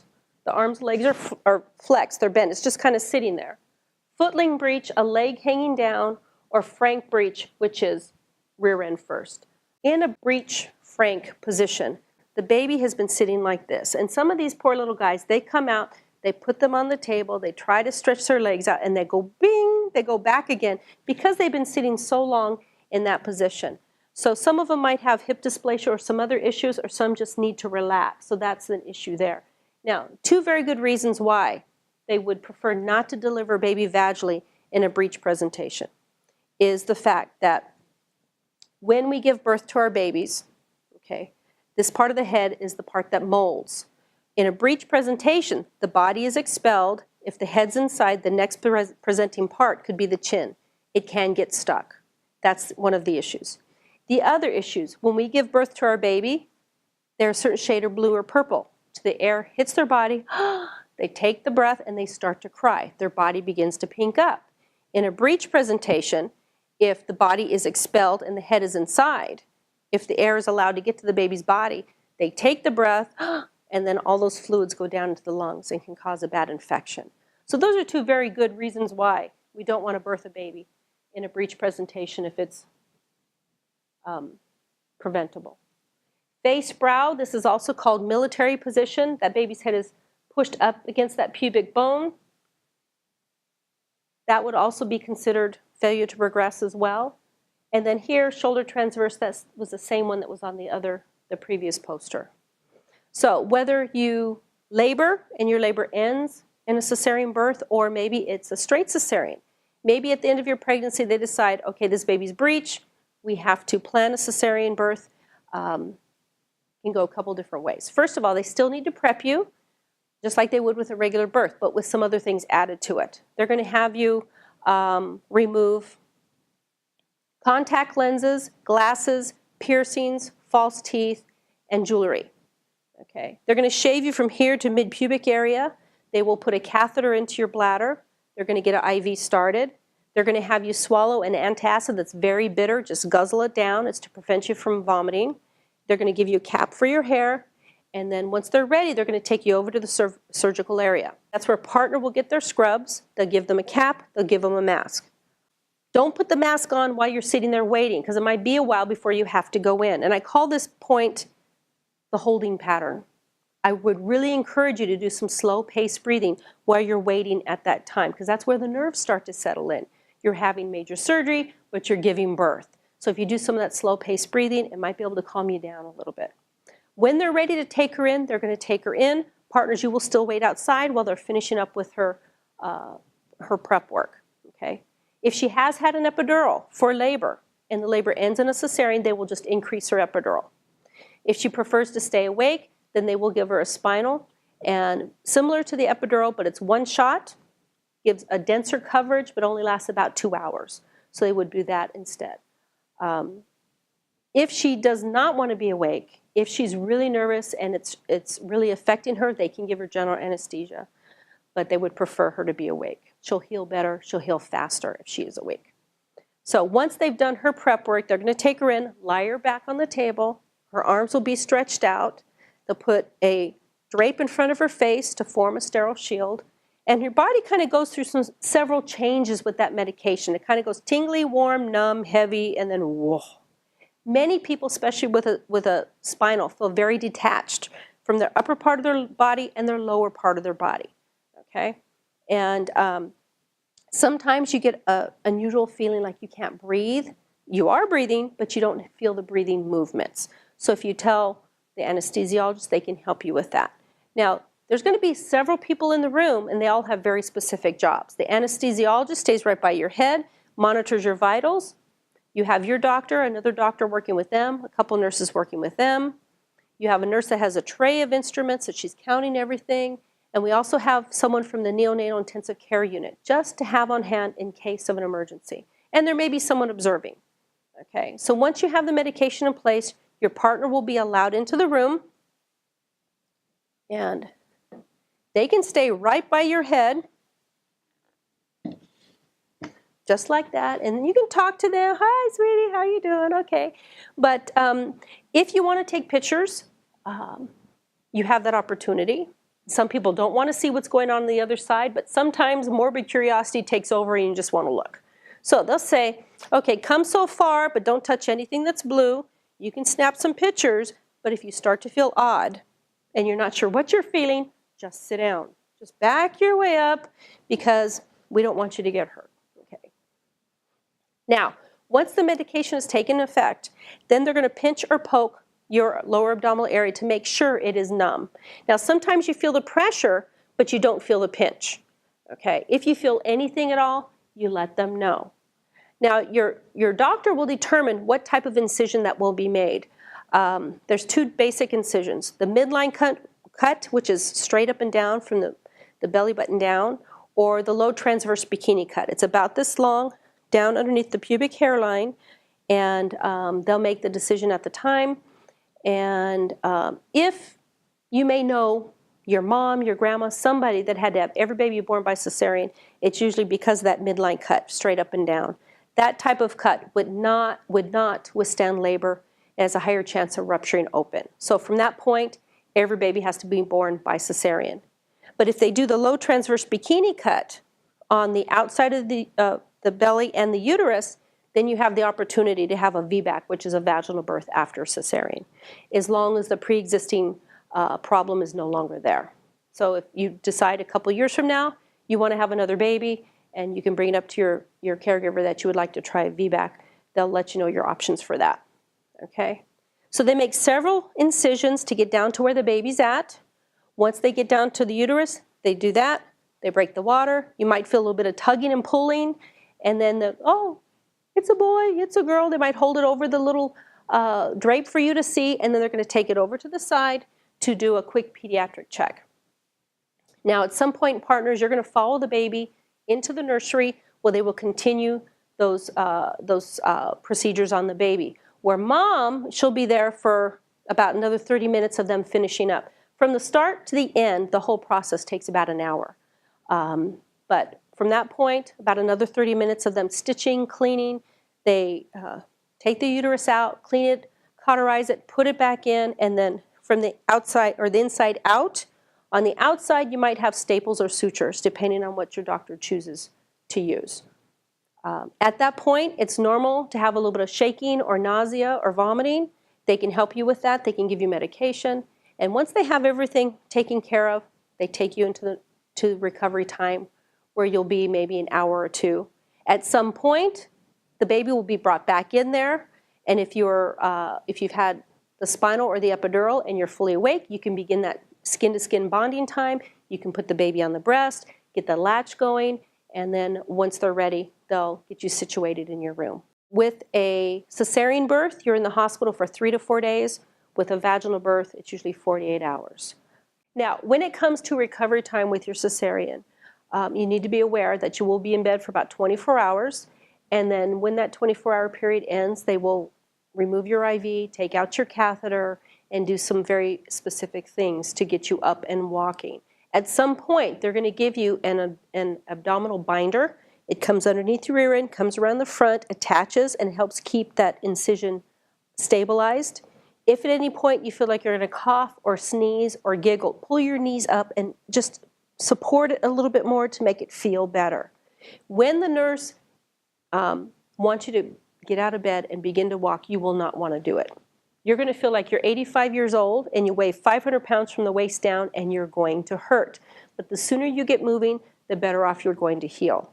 Now, when she gets you out of bed, you may have to physically pull your legs to the side of the bed this way and then just kind of scoot your rear end up. And then once you get to that sitting position, just wait a little bit. Just relax, take a couple deep breaths. And then once she wants you to stand up, you will have to hold on to the bed rail, your partner, or your nurse for leverage. You're going to be very weak and wobbly. So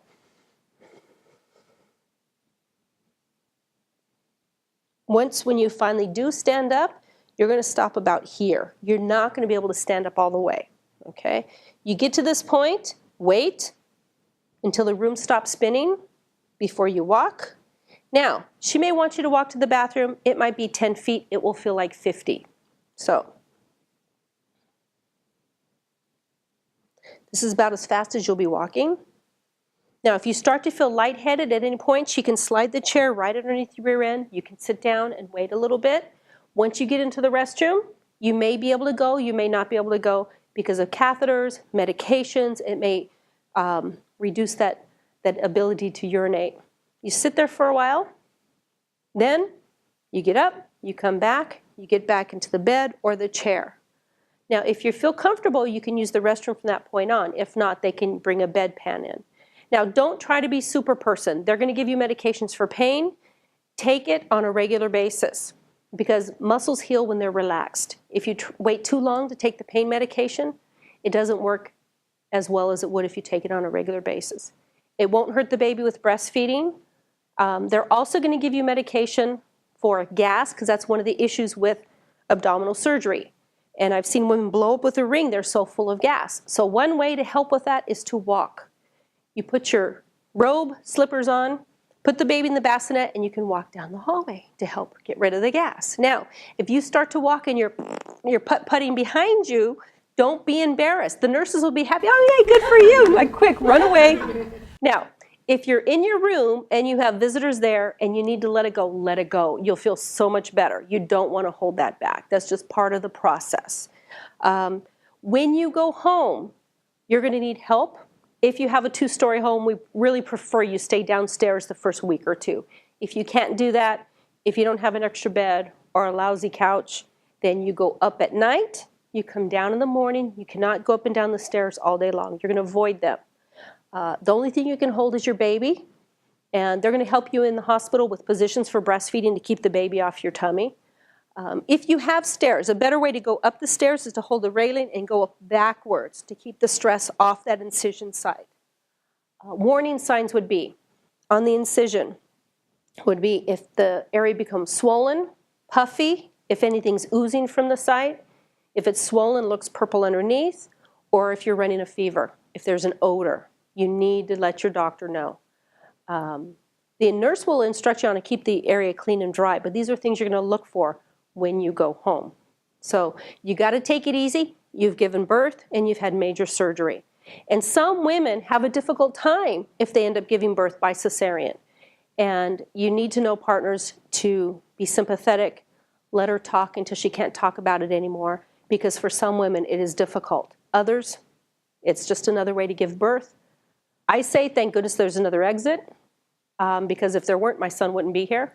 But some people do have a difficult time, so we take it one step at a time.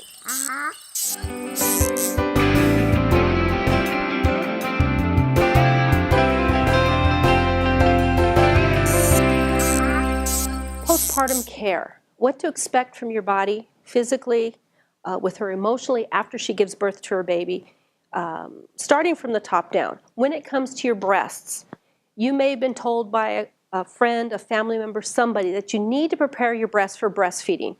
But you don't need to do that. Some people believe you need to take a wet washcloth and rough up your nipples for a couple weeks prior to giving birth because they believe that by doing so, it'll toughen up your nipples, and by the time this baby's here, you put the baby on, it will no longer hurt. Now, there's several things that's wrong with this idea. Nipple stimulation causes the uterus to contract, and it can cause dangerous contractions, which we nickname Titanic contractions. Secondly, that area of the body, which is the nipple and the areola, is comprised of erectile tissue. You cannot toughen erectile tissue. You can damage it, but you can't toughen it. Thirdly, there's little nodules around your areola area called Montgomery glands that serve two very specific purposes. One is it secretes an oil that keeps that area, the nipple, supple, and it secretes a fragrance that is similar to the amniotic fluid that your baby's floating around in now, and it actually attracts them to the breast. So when you bathe or shower, warm water, let your body air dry, don't scrub your breasts. That's all you need to do. What will prevent sore nipples is correct position and latch, so you don't need to prepare them, okay? Going from here to here. Wherever that placenta was attached, it's now detached. You have a tissue fluff off. It's called lochia that goes through several color changes. It grows bright red, pink, brown, clear. If you've been doing a lot around the house and the color changes have been brown and gone back to bright red, that's a signal you're doing too much. You need to sit down, put your feet up, because you can begin to hemorrhage, okay? But the bleeding itself will last, the heaviest part is the first 7 days, and then after that it lightens up, but it could last for several weeks. In the hospital, they'll give you things for that. They will give you pads, and they're going to give you these big packages of pads to help with that. And they're going to give you these beautiful underwear, these wonderful one size fits most underwear. They're very comfortable, they're granny looking, but they serve a purpose. What we're going to have you do is we're going to have you put 2 pads in here, side by side. You pull these on and it helps keep the pads in place. If you filled both of these pads in a 1-hour period, that's too much bleeding. Let your nurse know. But it's very common to have blood clots. As the week goes on, they should get smaller and smaller. You'll see them in the toilet, you'll see them on your pad, okay? But pretty typical. Now, I suggest every time you go to the store, you buy a package of pads because you're going to go through several packages by the time you're done. You're not going to want to send your partner out to the store at 10 o'clock on their cell phone looking at all the pads saying, oh, you know, always, stay free, wings. What do you need wings for, okay? You want to have them at the house. So you have your pads, and they'll give you everything you need for that. If you have had an episiotomy or some lacerations, they're going to give you one of these, and it's called a peri bottle. Keep it in your bathroom, fill it with warm water, put the lid on, you do your business, and you're going to spritz all the debris out with that, dab it dry. Once you've done your business and you've cleaned that area, then you're going to have witch hazel pads you can put on your pads wherever the sutures have been placed. And these sutures, if there has been an episiotomy, are dissolvable.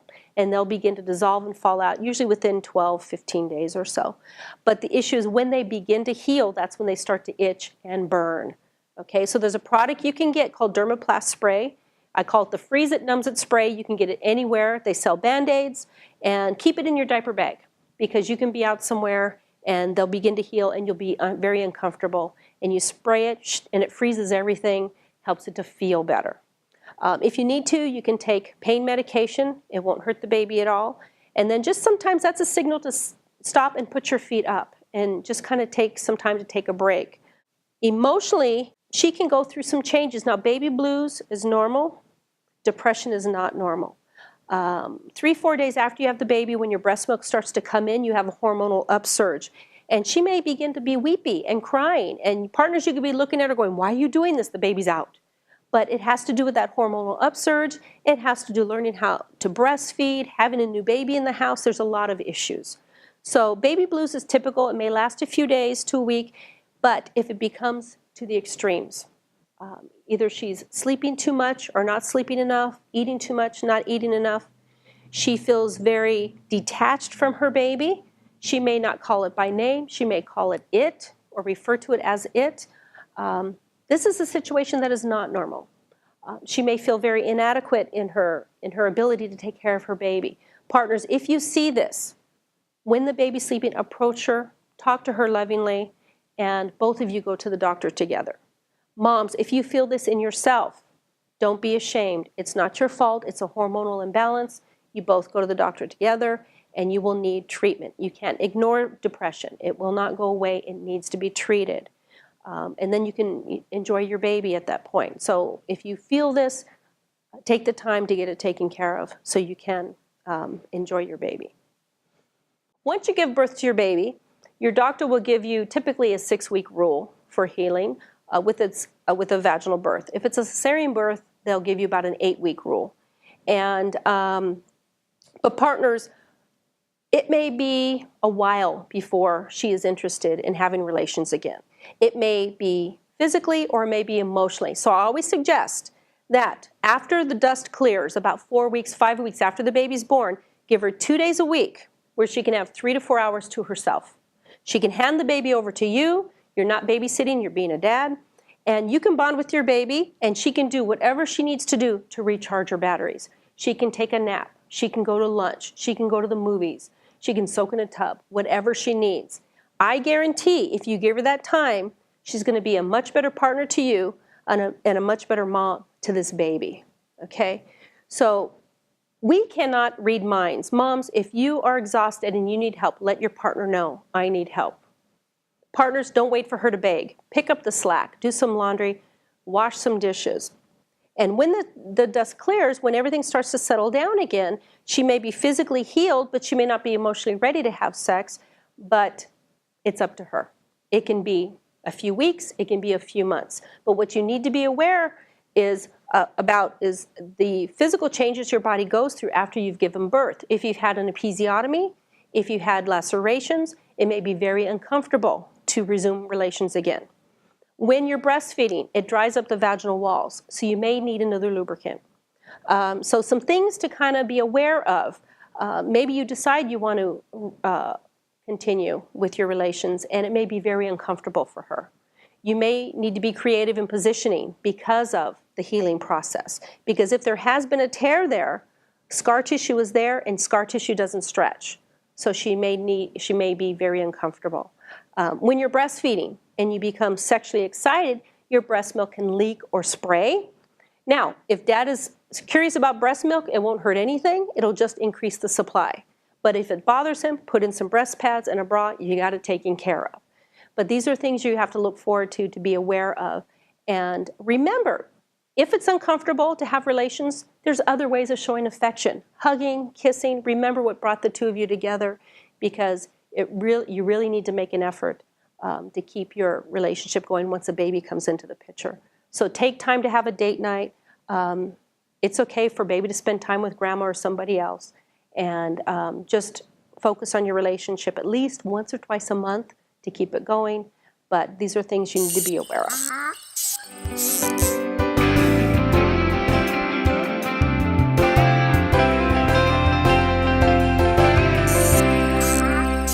Besides the warning signs of preeclampsia, I want to throw some other ones in there. Okay, vomiting.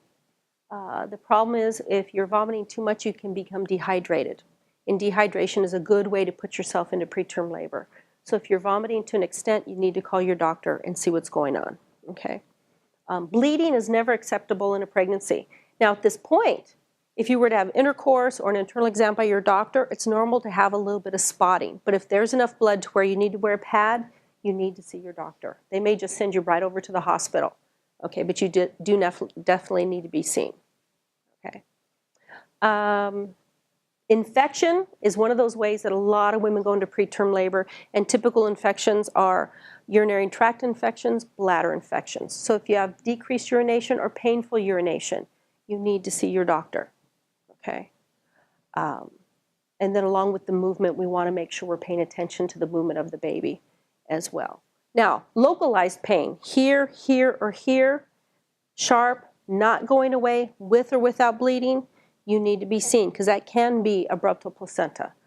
Any type of pain that doesn't go away within about 30 minutes to an hour, you need to have it checked out.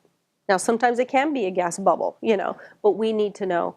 And again, if they check it out and it ends up being nothing, perfectly fine. Don't be embarrassed. You're not wasting their time. This is, again, so many bizarre things with your first baby. You don't know if what you're experiencing is normal or not. So you need to have those answers so you feel more comfortable.